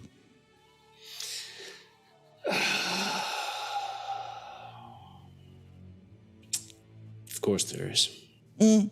Of course there is. Of course there is. We have squid monsters in the city. We have some kind of imps flying around. I mean, it's natural. It's natural. Of course, it's normal. Okay, I just wanted to warn you because Kashad said we have to be careful. I'm being sarcastic, O'Brien. It's completely not normal. Oh, is that normal? Oh, okay. Maybe it is. I don't know. Mages are strange. Okay. Well, I guess when we get into the castle, we would just have to keep an eye out for anything that looks suspicious. At this point, Master O'Brien, a lampshade looks suspicious. Yeah, that could be an aberration. Yeah. And yeah, I guess they head over to go see the Prince Inn. Ah, that was beautiful. That was beautiful. Like, what? Aberration? What? Feed? What? That seems like a good place to take our 10-minute break right quick. So, our resident Leonin and the young Aubraire are off to visit a young mage in his study, which also happens to be his room, because that's where he is basically confined to. And we will check in on that as soon as the others have finished with their meeting. Kashad, you receive word that there are two visitors waiting, claiming to be Lady Brightwood and Sir Ken. Cast my spells. You cast your spell. Is there anything in the room? Do I see anything? You do not sense any invisible sensors at the moment. Good. I shall wait for them to arrive. Okay. Where are you having them led? It's all right. We have like a fancy sitting room, right? And so we have one of those. That would mean that you're having them go there and you're meeting them on the bottom floor. Your study is up on the second floor, right? Yes, I will show them all of the proper etiquette of the situation would demand, yes. Okay. So you do so. And you see they both wait politely to see if any one of your party will speak first. Is it just me, or did anyone else stay with him? I left for this balloon. I assumed that Mayor, Timmons, and Shay were all still coming. Mm-hmm. Definitely going. Although Shay has a tendency to skip meetings. Shay, are you skipping your meeting or are you coming with? No, he told Kashad he'd be there. Okay. He just probably won't say anything during it because he's got nothing to input. Alrighty. Good afternoon. I hope your trip here was pleasant. It is nice to get out and see more of the capital sometimes. It was pleasant. Thank you for saying so. It is good. Well, follow me. There will be an opportunity for you to rest for a moment and receive any refreshments you may wish, and then you can get to speaking. Ken says, I do smell some cakes somewhere. That would be excellent. And I'm confident to say that Timmons provides. No free brand deal. As I imagine Timmons will be quite forthcoming with the cakes. As we are walking to the other room, I would like to take the opportunity to scan the surface thoughts of both of them.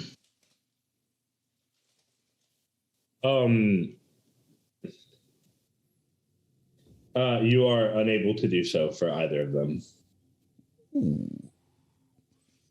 Do I see any invisible sensors around them? You do not. Oh. You do, however, since...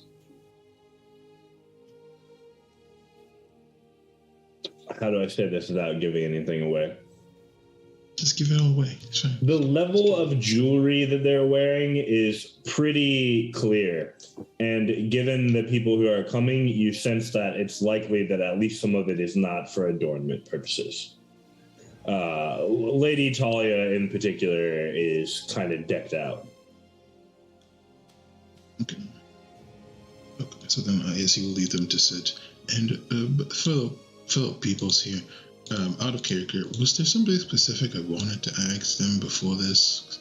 My memory is getting old.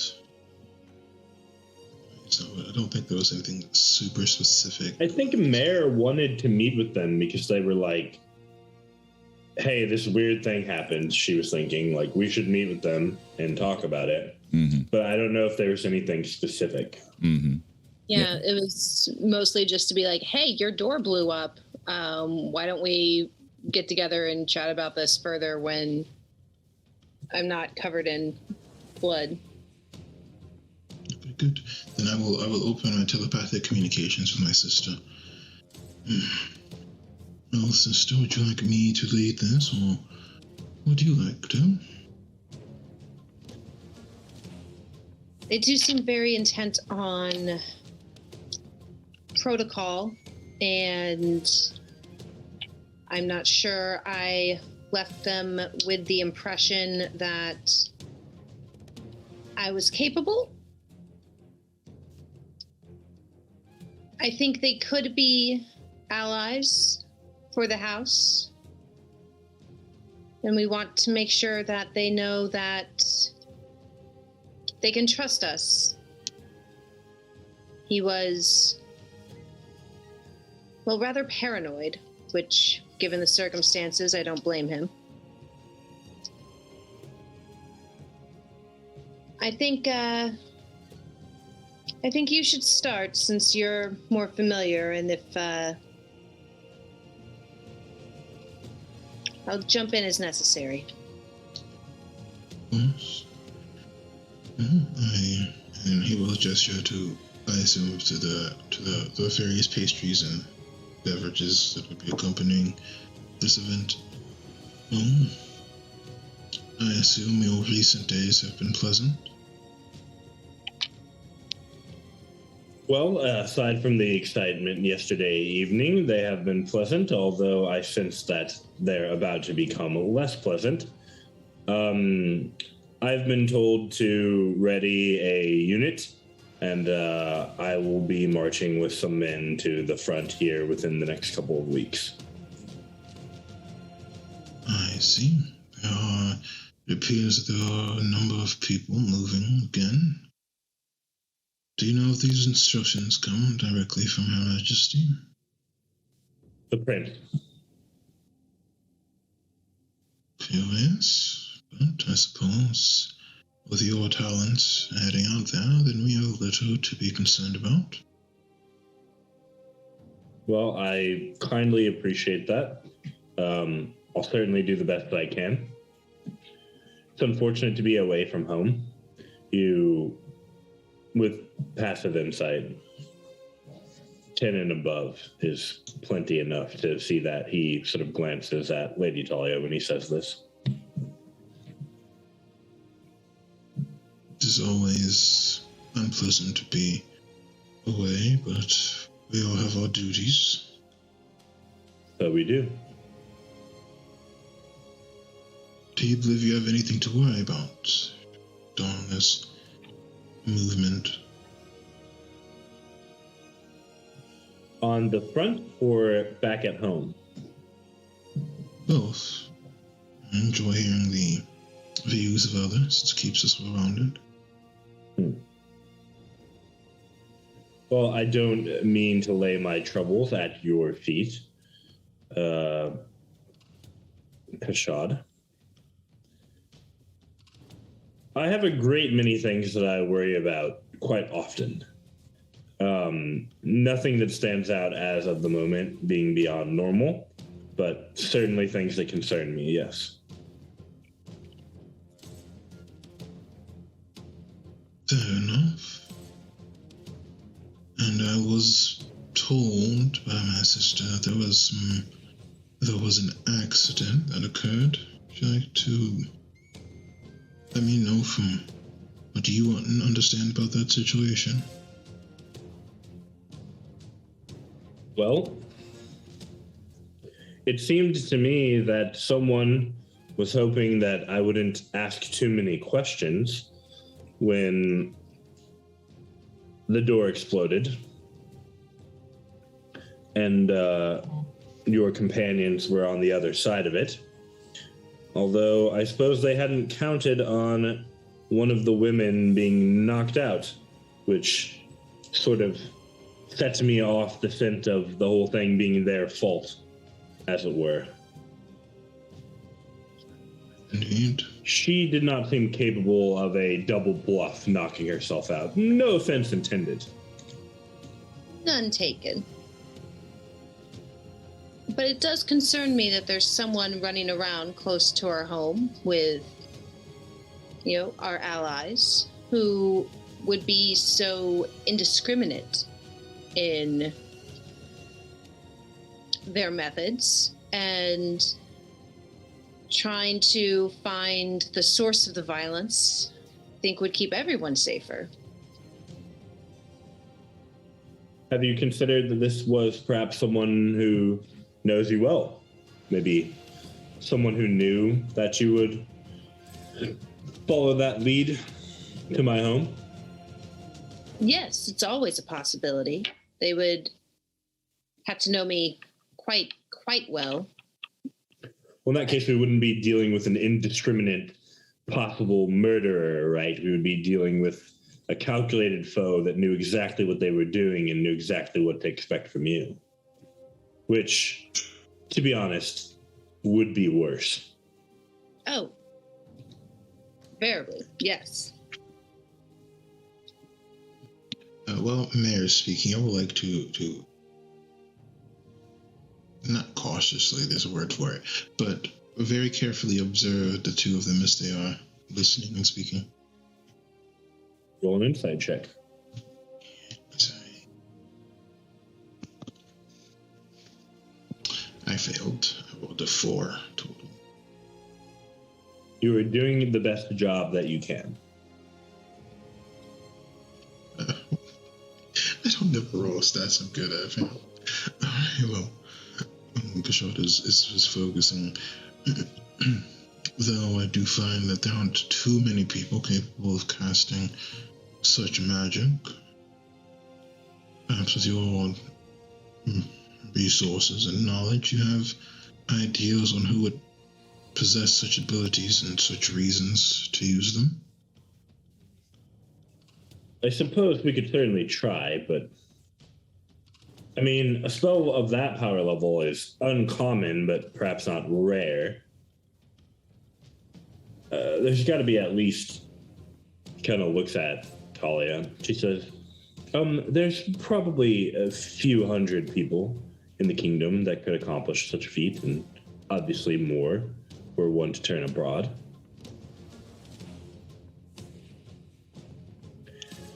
Ken continues speaking after she fills in that and says, which is still quite a lot of suspects. And what can you tell me about the delivery message for the spell? Unfortunately, my knowledge of the arcane is not perfect.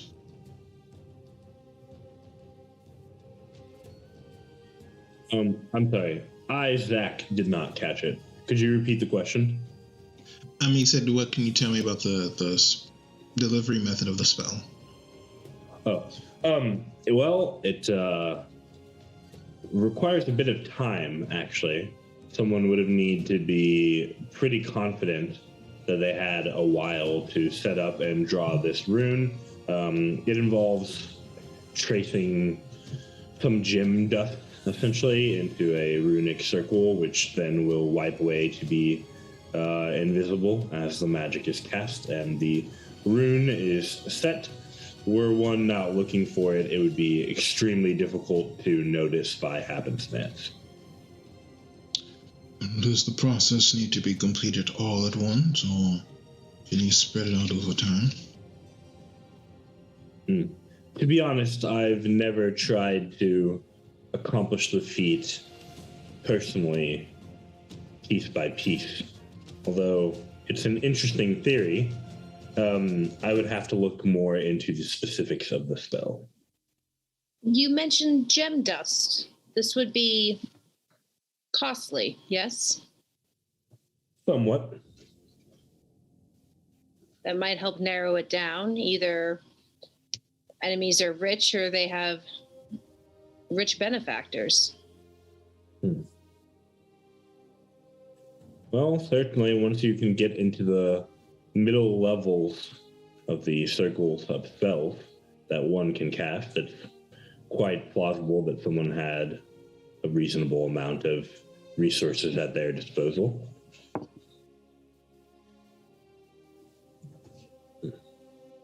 People rarely discuss, but there's often money in magic, research and the like.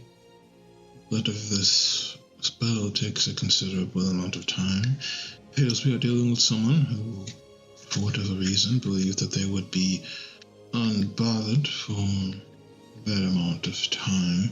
If we assume that it is indeed not possible to do it over days or even weeks, is there anyone who has been working on or around your home recently?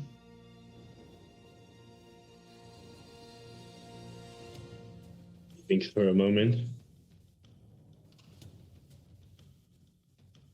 None that come to mind. Perhaps one of my guards would have been in the area. That would make sense. None of them have talent in magic, to my knowledge. Certainly not of that level. No new guards, then? Oh, no, of course not. You think I'm a fool? No, just needed to ask. New guards are the least trustworthy sort. Any of your guards recently come into a sudden windfall of gold recently?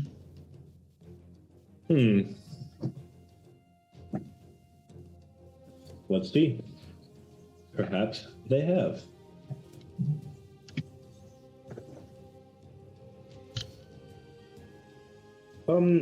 Yes, actually. I suppose. I'm not sure where it came from. Perhaps some kind of inheritance, but I think maybe a couple of months ago. I think, and forgive me for speaking out of turn, but we want to help you in this. It's beneficial for us, for the rest of the citizenry here. And so any leads that you can give us just to know where to begin investigating the guard, for instance, who recently came into money, or any family feuds that you may have. Any information is helpful.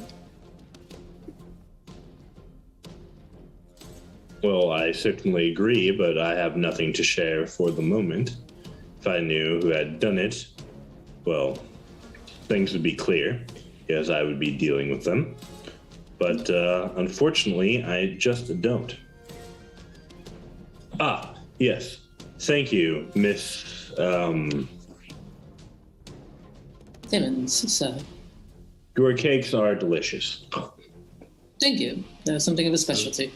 Can I insight check his last statement? Sure. Do I believe that he's being truthful?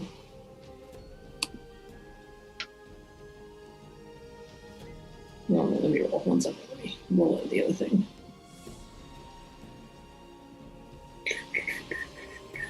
$26. How do we phrase this? As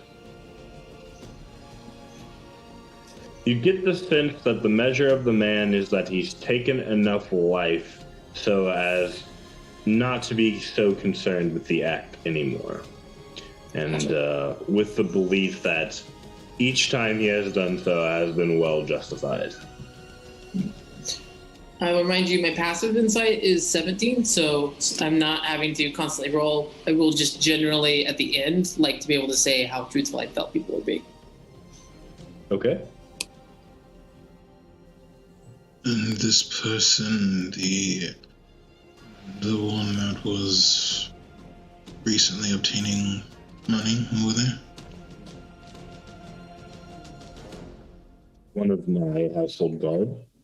I understand why you might think it would be suspicious, but I mean, I have a good many guards. Statistically, it's likely that some of them will come into some money at some point. Was my sister the only person to use your door that day? The last visitor would have probably been 4 hours earlier. By the time it gets to night, my callers decrease unless he nods his head to Lady Talia. Is it possible for these spells to only target a particular person?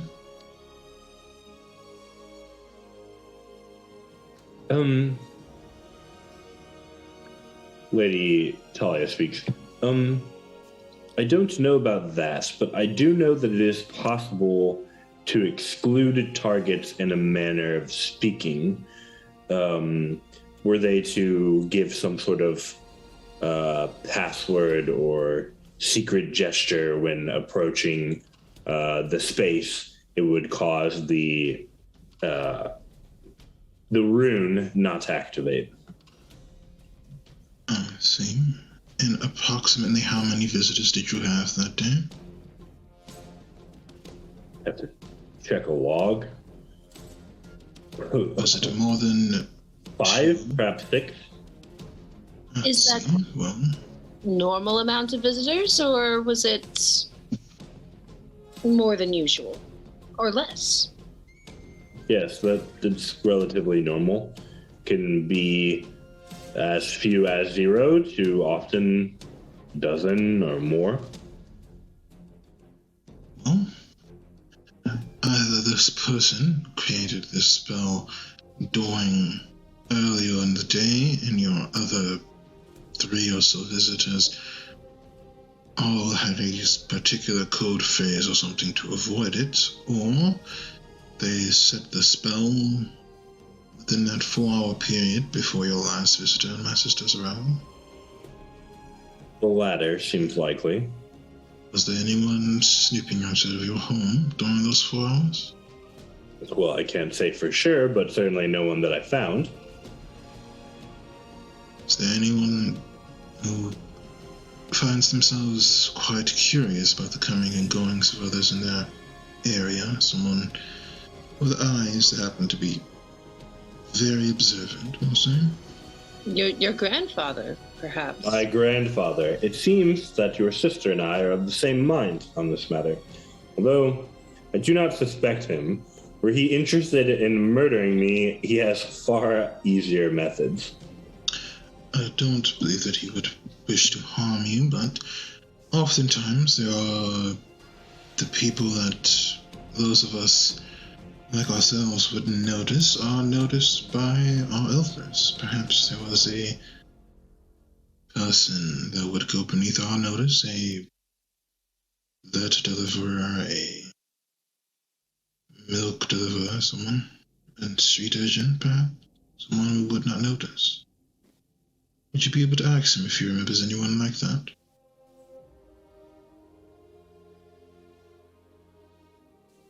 I will ask him. I wouldn't call it a fear. I think it's very likely that when I ask him that question, he will respond that, well, your sister and the strange woman that was with her were acting quite strangely. But that's not exactly what we're looking for. We will try. It's not. Any work you're able to accomplish is appreciated. Is there anything else either of you can remember about that night that was odd or different?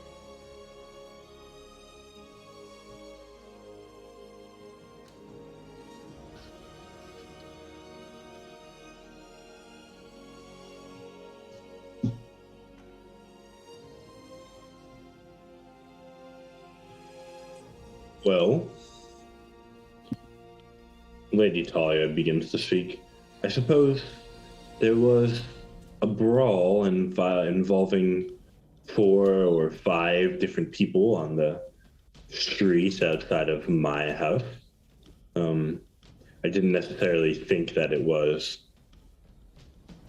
overwhelmingly alarming, but it was certainly outside of the realm of normal events. Do you know who these brawlers were? I do not. I watched them from a distance. Believe it or not, I am not interested in much in fist fighting. What happened to them? Did they? So, I saw the guards carting them away. Perhaps they went into the stockades or were carried away to jail.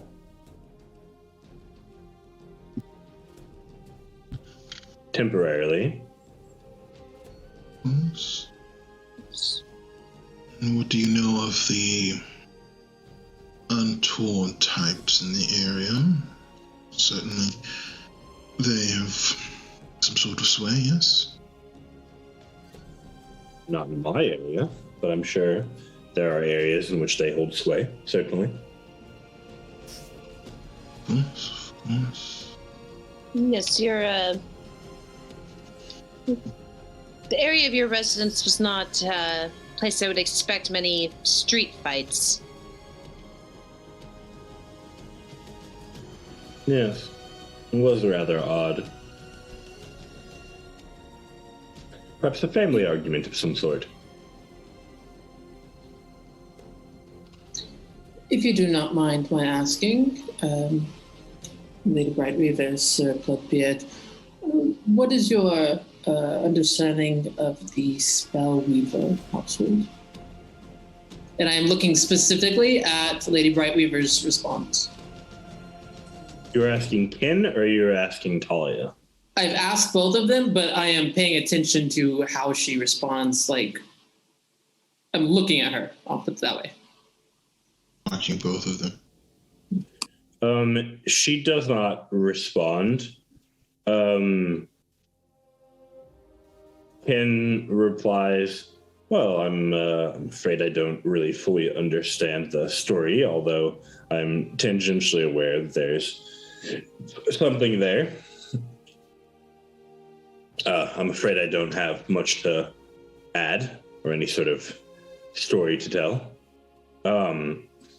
In Lady Brightweaver's silence, you can see with your passive insight that she has the cool and composed mask of one who has practiced wearing such a mask in stressful circumstances.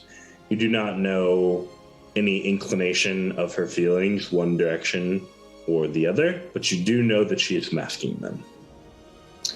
I apologize for my tactless question. I was just considering that we had seen them on the street prior to coming to your home. I wondered if there was any sort of inquiries that lay that way.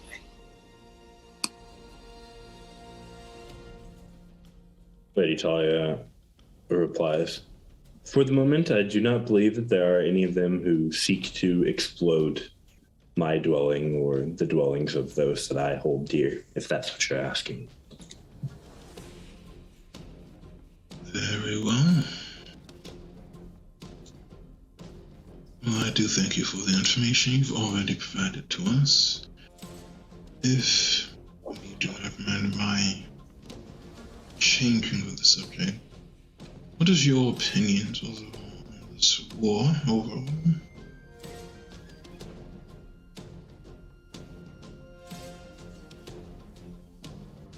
isn't often that someone asks a sword carrier about their opinions of the fights in which they engage. I suppose I tried. I was in your spot. Suppose I try not to think about it very often, but in general, I don't really understand what sort of claim we might have over the Telonian lands. Any such claim would have certainly have to have existed before my time. And yet the fighting continues. But I'm not a general. That's my father.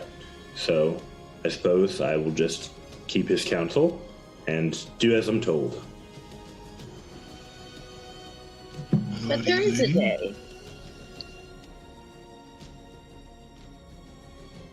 But there is a day coming, hopefully far in the future, where that title will presumably be yours. Perhaps.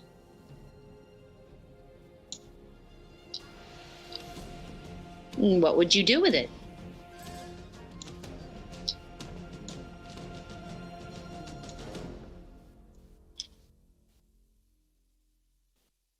Would you... Whatever the queen commands, I suppose. It's fair. Your grandfather seemed happy in his retirement.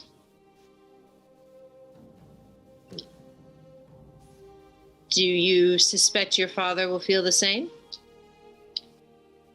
I've found in my experience that men feel a sense of relief when they are no longer bound by duty. So, probably.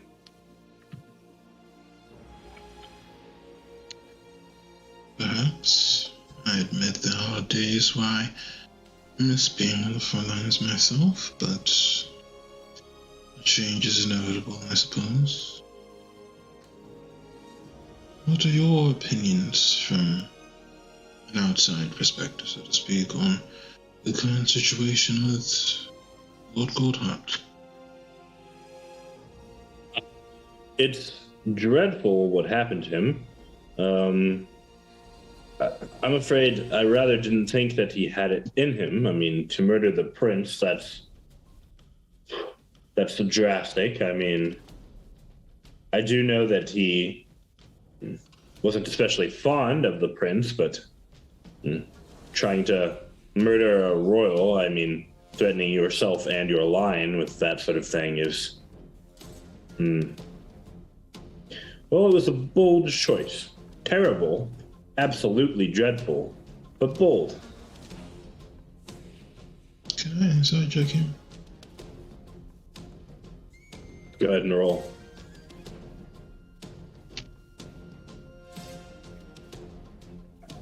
That's an 11. That's lower than my passive insight.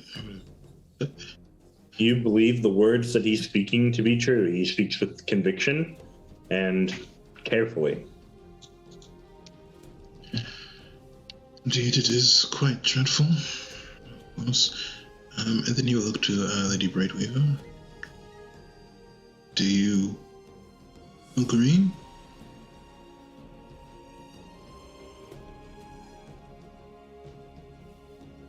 I have no opinions on the war. It does not concern my research. So I stay out of it unless I'm called upon. What is the nature of your research?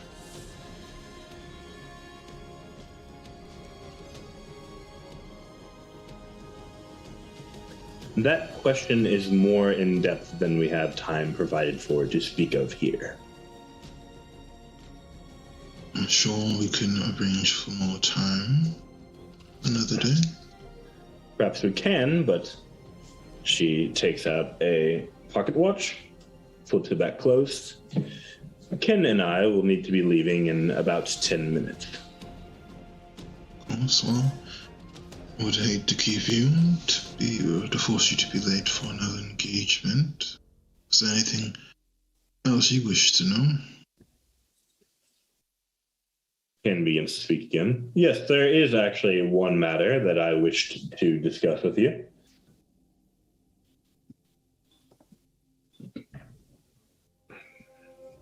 Sir Jethrin is certainly a very capable knight. You understand I would never make any claims otherwise, correct? Naturally. Seems as your family has begun to engage in a bit more travel together, as opposed to just yourself, it's perhaps prudent for someone to be overseeing the grounds, someone capable, perhaps another knight, while you're away. Indeed. If I would be so bold, I'm certain that there are others you may have in mind, or perhaps interested parties. But I do have a recommendation for you, if you would be willing to hear it.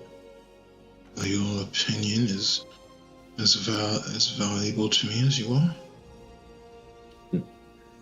Lady Brightweaver has a second cousin. He,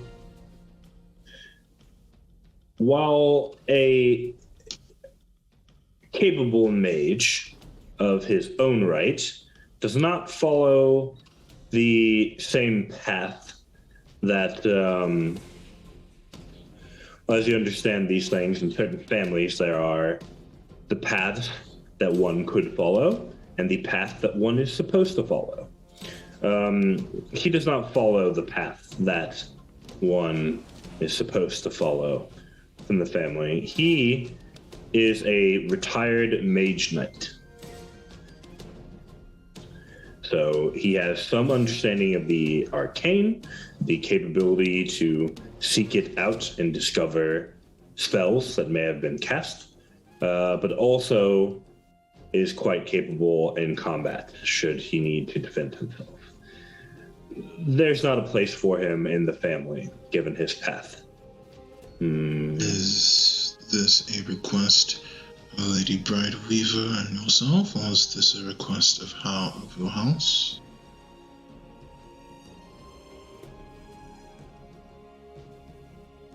Our friendship is new. I would not place a burden upon it by making a specific request of you or your family. However, should you at least consider Lady Brightweaver's second cousin, I would consider it a personal favor. Is that fair?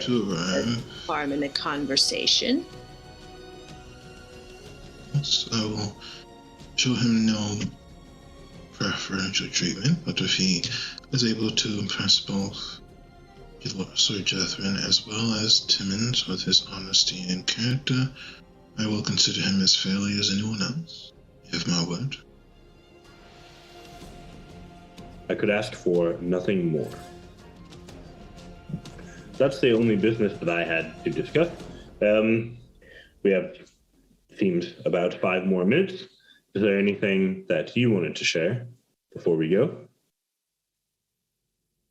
No, I believe you have tended to every concern that I've had.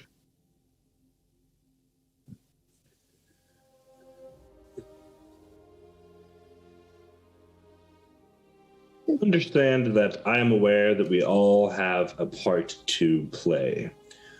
Should I learn anything new, I would not expect the flow of information to stop. Kashad, roll me an insight check.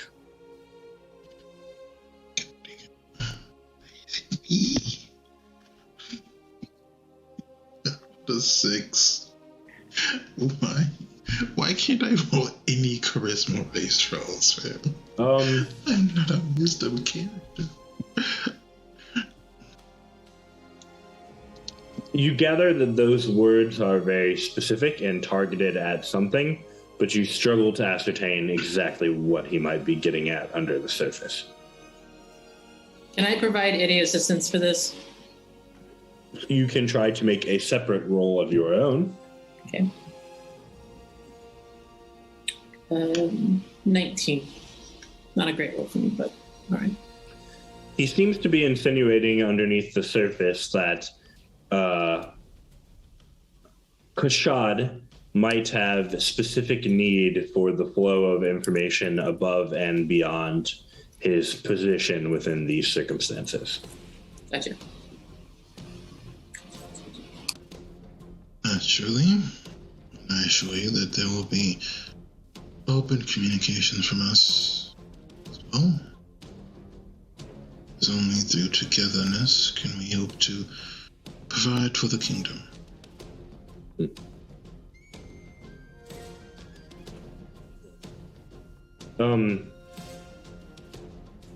Good day, Kashad. Good day. As they get ready to leave, I want to tell Lady Brightweaver, I do hope that these meager refreshments were adequate. Harkening back to her comments at the Queen's Palace during the flashback episode where she said, everything's adequate.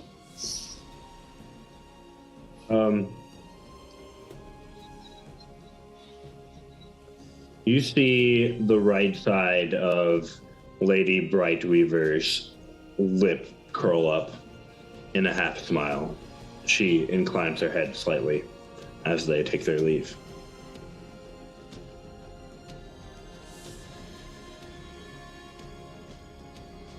Once they're gone, Later that evening, a small crate is delivered bearing a letter that is signed by Ken Bloodbeard and Lady Brightweaver.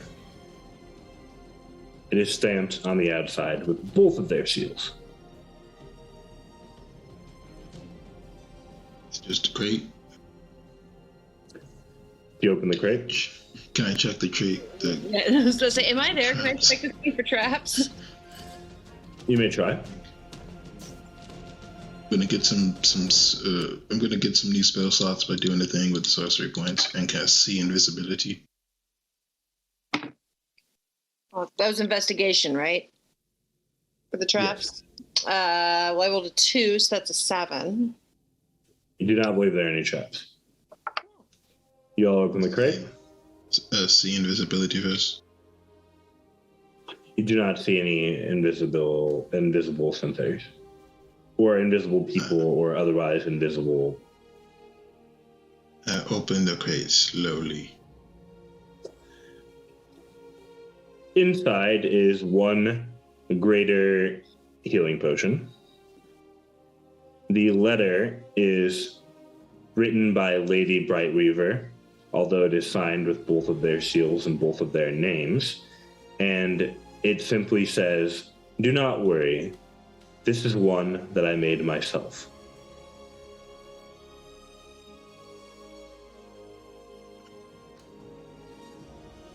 That is the content of the letter. Take the potion in the letter and read them. Do not know if I trust her.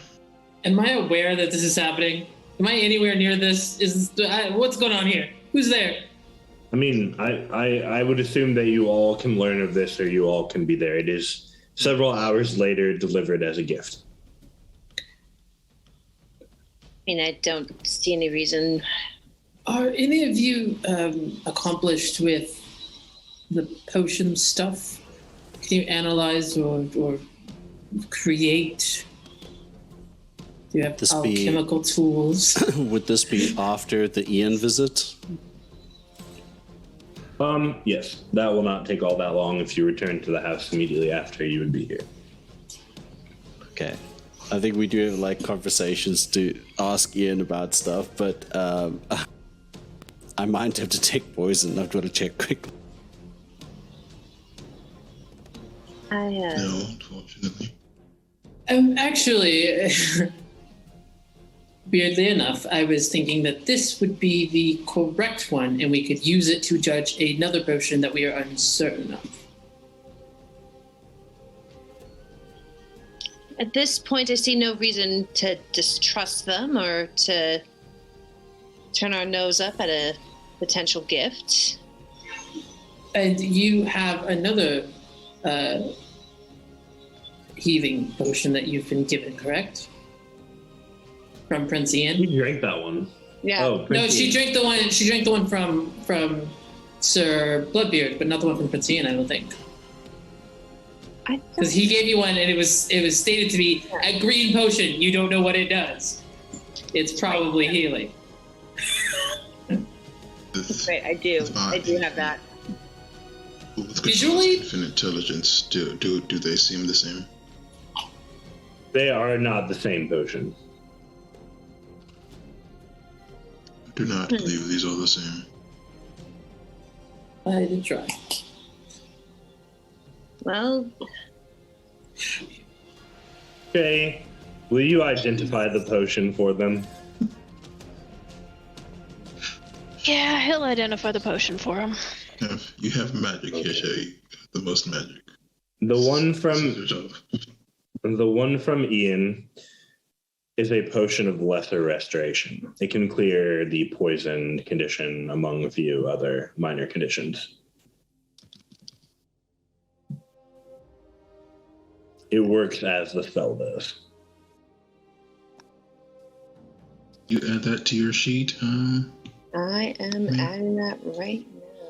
Sorry, did we receive another time a different greater healing potion from someone? Just, that letter is very interesting. It implies that we've gotten another one. You did. You That got is the green. You got the inferior. green one from the general or something. No, from the something, right? your passive insight is enough to gather that what Lady Brightweaver meant was that she made it herself, therefore you don't need to worry about it being poisoned or tampered with in some manner. Yeah. Your passive insight is plenty to figure that out. My intelligence sucks, and I almost rabbit trail down that way, and then my wisdom kicks in. I'm like, oh no, wait, never mind. It's just quality goods. Well, that was something. And there's still nothing watching us, correct?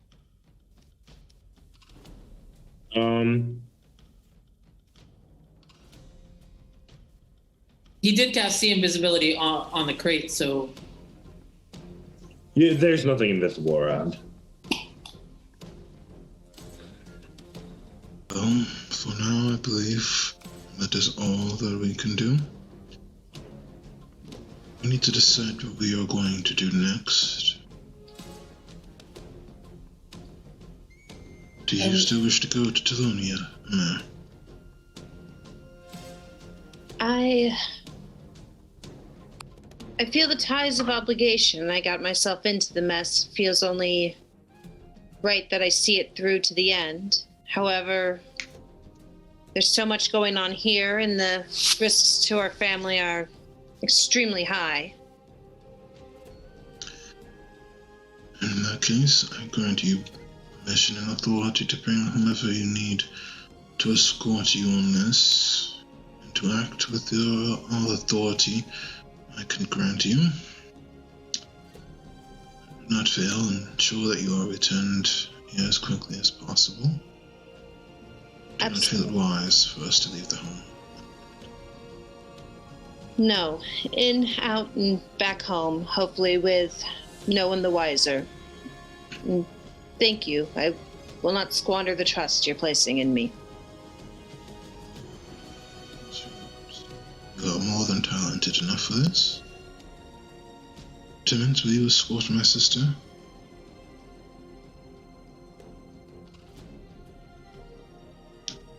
ooh. Like the second that this conversation started, there's been just this heavy frown on Timon's face the whole time.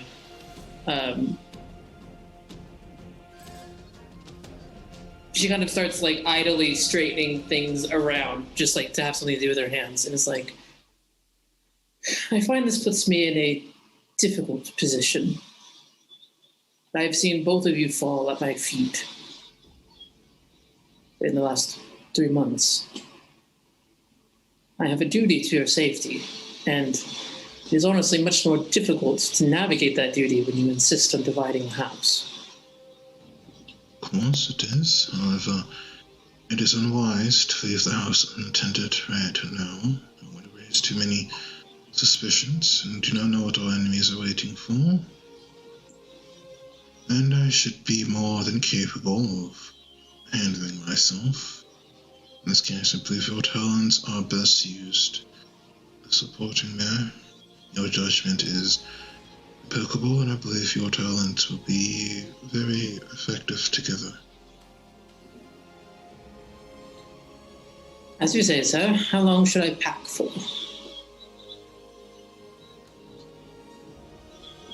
How long does it take to get to Telonia from here? I think we were going to go by ship. Are we really? Because then you have to go up to the coast, charter a ship, get over to Telonia, and you have less ways to get back. Or go across a war-torn, active battlefield border. Yeah, no, they're both bad, for sure. Okay. The flying ships? Do we have flying ships? Is that an option? Jethrin suggested the boat. Do we have I'm any still very teleportation? confused. I don't know if Bray and us I are actually there at the moment. I think so. I think it was implied that you all could be if you wanted. I think I won't speak for the Dungeon Master, but I think that was the understanding I had.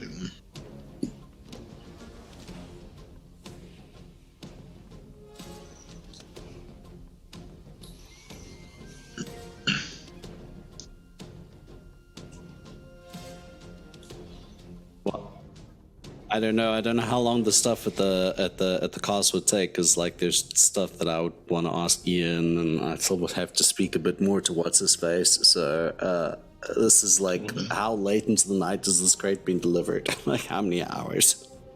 It's like 4 p.m. Oh, okay. What time did we get to the castle? Like noon. We're probably still there. Yeah. Well, I trust the both of you to be able to take care of this task on your own. Take these healing potions as well. I imagine it will do you much more good than it would do for me. Hold on. This is an Aaron question. Are Mare and Timmons going by themselves? Because this is historically a fantastic idea. Nothing has ever gone wrong. He said you all have permission to gather, take people with you. Okay. Yeah. We'll decide amongst ourselves if we're going to cart people along. Gotcha. Yeah. Get your group, get your four-man team mission team, your expendables team for this. I thought that speak to you, Timmons, of course, and then possibly to Jethrin, see who amongst the guards and staff would have an appropriate skill set and could be trusted beyond what we normally trust them with. It is my belief that Tunok should remain, because I believe that he would be a strong guard for the family here, and perhaps more noticeable in the absence. I would like to suggest that perhaps Clarabelle would join us, because I think she has a skill set that neither of us have. Honestly, with that 3 people, I think that we could move stealthily, unless you know of someone who has healing beyond my own meager capabilities. We're not bringing on a Brea. I'm telling you right now, Timmons will lose it. Who was the adventurer that we knew, right? There was one of them. One of them was like an adventurer, right? 2 of the refugees, you mean? Yes. Yeah. 2 of them have class levels. One of them is a level 2 fighter, and one of them is a level 1 ranger. Does the ranger have healing at level 1? I don't know. I don't have a ranger. And they're new, they're refugees, and while they may feel a sense of loyalty and duty to us. Keep in mind, in our timeline, they've had a couple months to rest after they were brought back at this point.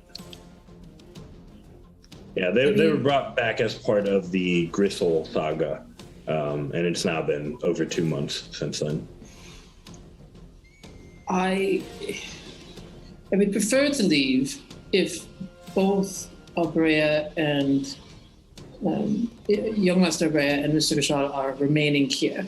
That both of them would be appropriately protected. I would suggest them should stay, especially wherever Abrea is. And generally, Shay would stay wherever Kashad is. However, Shay does have magical abilities that would complement what we are lacking in our current configuration. I think Shay traveling with you all would be a wonderful idea. Sorry, are we splitting the players? Like, half the players go? I like it. There's only limit to how in charge I can be for this. They make it up. I will abide by whatever you believe is best, but my recommendation would be yourself, Clarabelle, Shay, and myself. Keep it small. Yes, small, we can move quicker. Like you said, quieter. And I think it's a good complement of abilities. I agree. It's a well-rounded team. Assuming everyone agrees, I think we should pose the question to Shay. How quickly are you planning to leave? Unless my brother has any future plans, I would say in the next 3-4 days. We plan on being gone 2 weeks, perhaps. Hopefully less. Okay, I will make provisions for 2 weeks and hope that it is less. DM, is 2 weeks about a decent time? Yeah. So we're planning on Clarabelle, Timmons, and Mare. And Shay. And Shay. We have to have a combo with If Shay is amenable.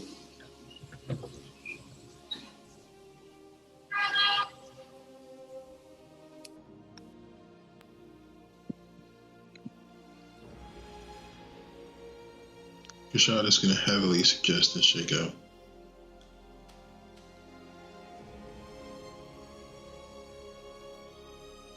Also, keep your eyes on Shay as well. He is quite an odd fellow. I wish to see what he is like without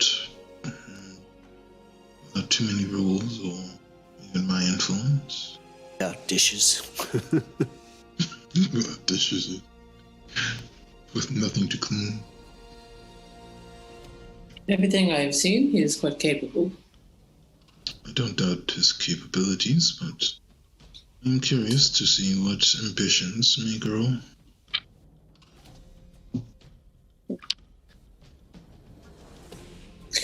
Sorry, is Clarabelle a fighter or a ranger? Clarabelle is Archer. a fighter archer, yes. Okay. I knew she was an archer, but I couldn't remember if she was a fighter or a ranger. Jethro knows his people. Well, I said I wanted to talk to Jethro.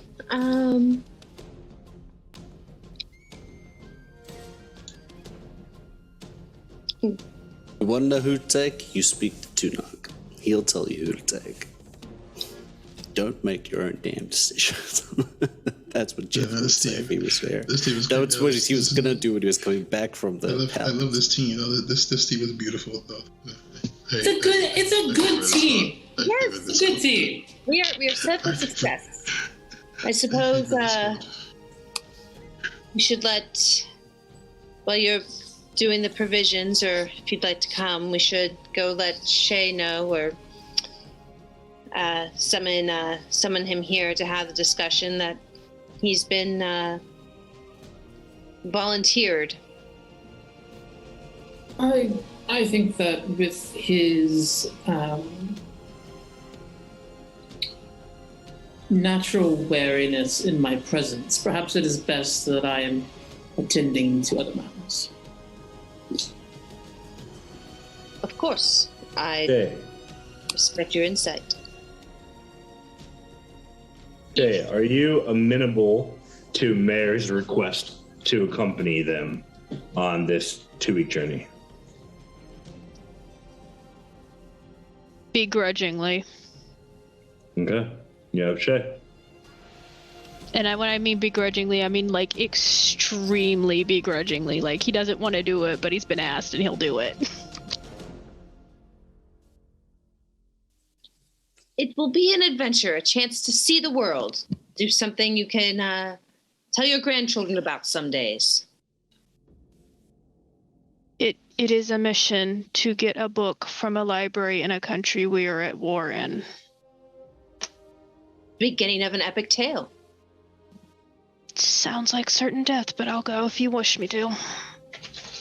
I do. I think with you, death is far less certain, and success is way more likely. You don't. Shay hits you with the K. He texts back K. I don't understand why everybody overestimates my abilities, but yes, I will go with you. Thank you. I don't think we're overestimating you. I think you underestimate yourself. Fairly certain I know my abilities, but I will go with you. I need to go find somebody to take care of berries. Abrea, perhaps? I'm not sure if... If the lizard eats him, I'm going to scream. I would trust Abrea not to let no name yet see berries as food. Miss Morovina, I wish you to know this, and I tell you this in extreme confidence. No name yet has a habit of chewing tables. And berries can, of course, shoot a laser out of his mouth. The house will either be still standing or something's going to be in repair. Maybe they'll have their own little adventure they can tell us all about when we get back. Oh, I hope so. Let me go pack. When are we leaving? I think next few days, 3 or 4, give a chance to finalize some of the routes that we're going to be taking and make sure all the provisions are ready. Okay, excellent. Is a carriage involved? Perhaps for a bit. We're going to move quickly, quietly. He just like scoops berries off the cabinet. Just like, no, come here. We need to go find Abrea. Can I pat berries on the head? Like to he lets. It's a gentle little pat. And then offers her like a raspberry or something to see if she wants to feed berries. Of course. Hand it up gently. Right. The party having been assembled there, let's pop over to our friends at the castle. Do you attempt to walk No Name Yet in, or hide No Name Yet and smuggle him in until you get inside to meet Ian? Oh, just walk them in. The queen was the one that gave No Name Yet the egg, so they're just like, if the queen gave this to me, then the queen knows that No Name Yet is special. So they were just. Plus, they might still be riding on a paladin's shoulders. Mm-hmm. So you just got the paladin's shoulder, they got me, and they got No Name Yet on top of me. So it's like those Russian dolls. You both have enough passive perception to see that the guards you walk by notice the raptor.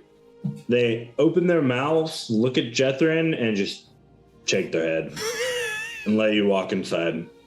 Because Jethrin knows one of those is the one that got him rattled out. I mean, it worked out for like the the better anyway. But somebody is a blabbermouth. Jethrin will find the blabbermouth. You have Ian. All right. You're in Ian's room. What would you like to ask?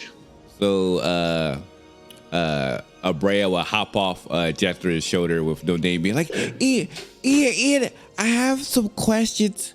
Okay, you're more excitable than usual today, but that's just awesome. What's up? So, you know the guy that tried to hurt your brother, my cousin, the one that we found out that was the red hair person who escaped. I'm vaguely following you. Yes. So I talked to someone, and they said that he no longer exists on this plane. So I'm thinking that he must have changed his look of what he looks like, because I drew a really good picture of what he looks like, and he said he's not on this plane. So I think he could probably like change like what he looks like or what he smells.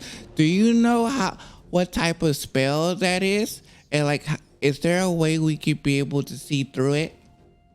While they're standing there, can I just insight check that first comment of Ian's, that he's vaguely aware of it? Sure. You may.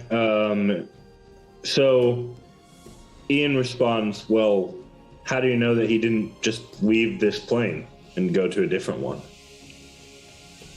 Because if he would have did that when we were chasing him. So, because then it'd be really easy for him to go, but instead of him going to a different plane, he ran away.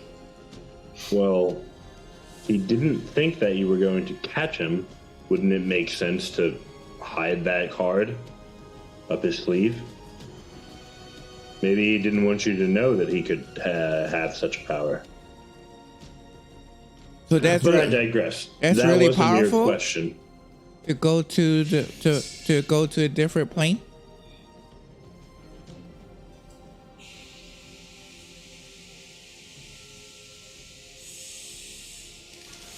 Abrea, I must level with you.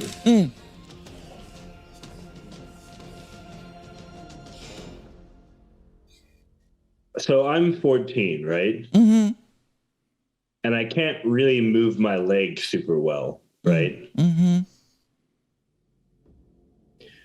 But my body's also humming with enough magic to obliterate the Archmage if his back were turned. So I'm the wrong person to ask how strong a spell is. You know what I mean? Because you have a different barrier than everyone else. Okay. Yeah. Ask the Archmage or a Bright Weaver, a Spell Weaver, or God knows how many others. Got a 13 on that insight. I don't know what I'd get from that.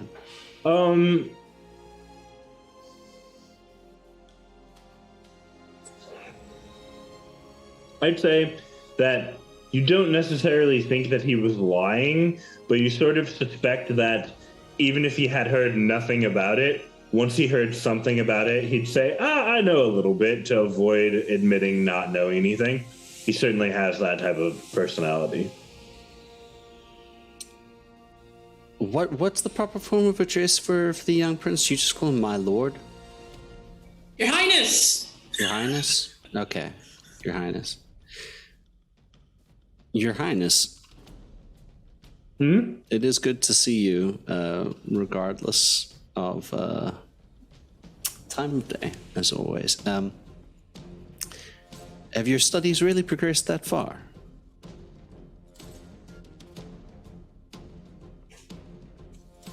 I sit inside and I read all day. But yes, I suppose so. That's very impressive. I actually was working on this new spell. Did you know that a wizard can command the power of wishes? Wishes? Yep. The only rule is No wishing for more wishes. A wizard could do wishes. Wow. Can you do a wish? That seems very interesting. I just figured it out. Can you wish to bring the person that tried to kill your brother in front of us so we can bring them to justice?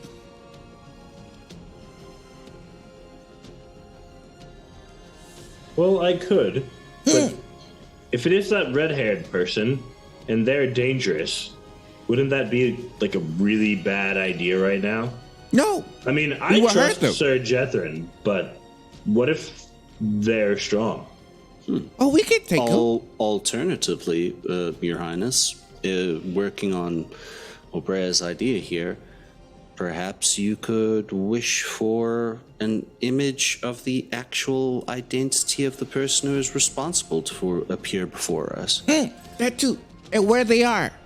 Because I Of their think... true form, perhaps.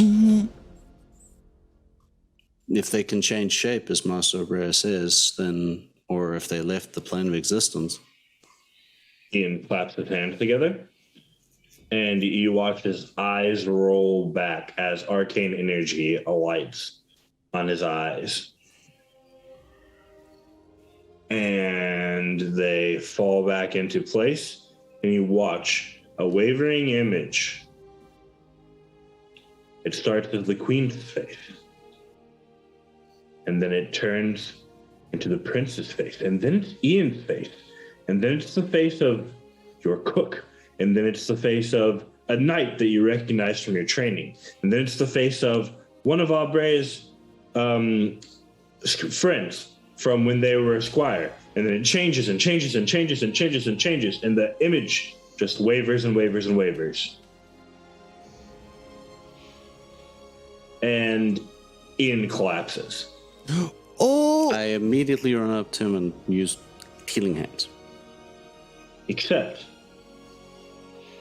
before you do that, that's where we're going to leave tonight's episode. Y'all going to jail. So somebody, I mean, can non-detection stop a wish? I don't know. No, it's not. So we this is going to be this is incredible. So thank you all so much for watching this episode. This episode has been so exciting. I cannot wait to see what's going to happen next. So stay tuned for next week as we come in for episode 3 of Reclamation. But until then, farewell for now.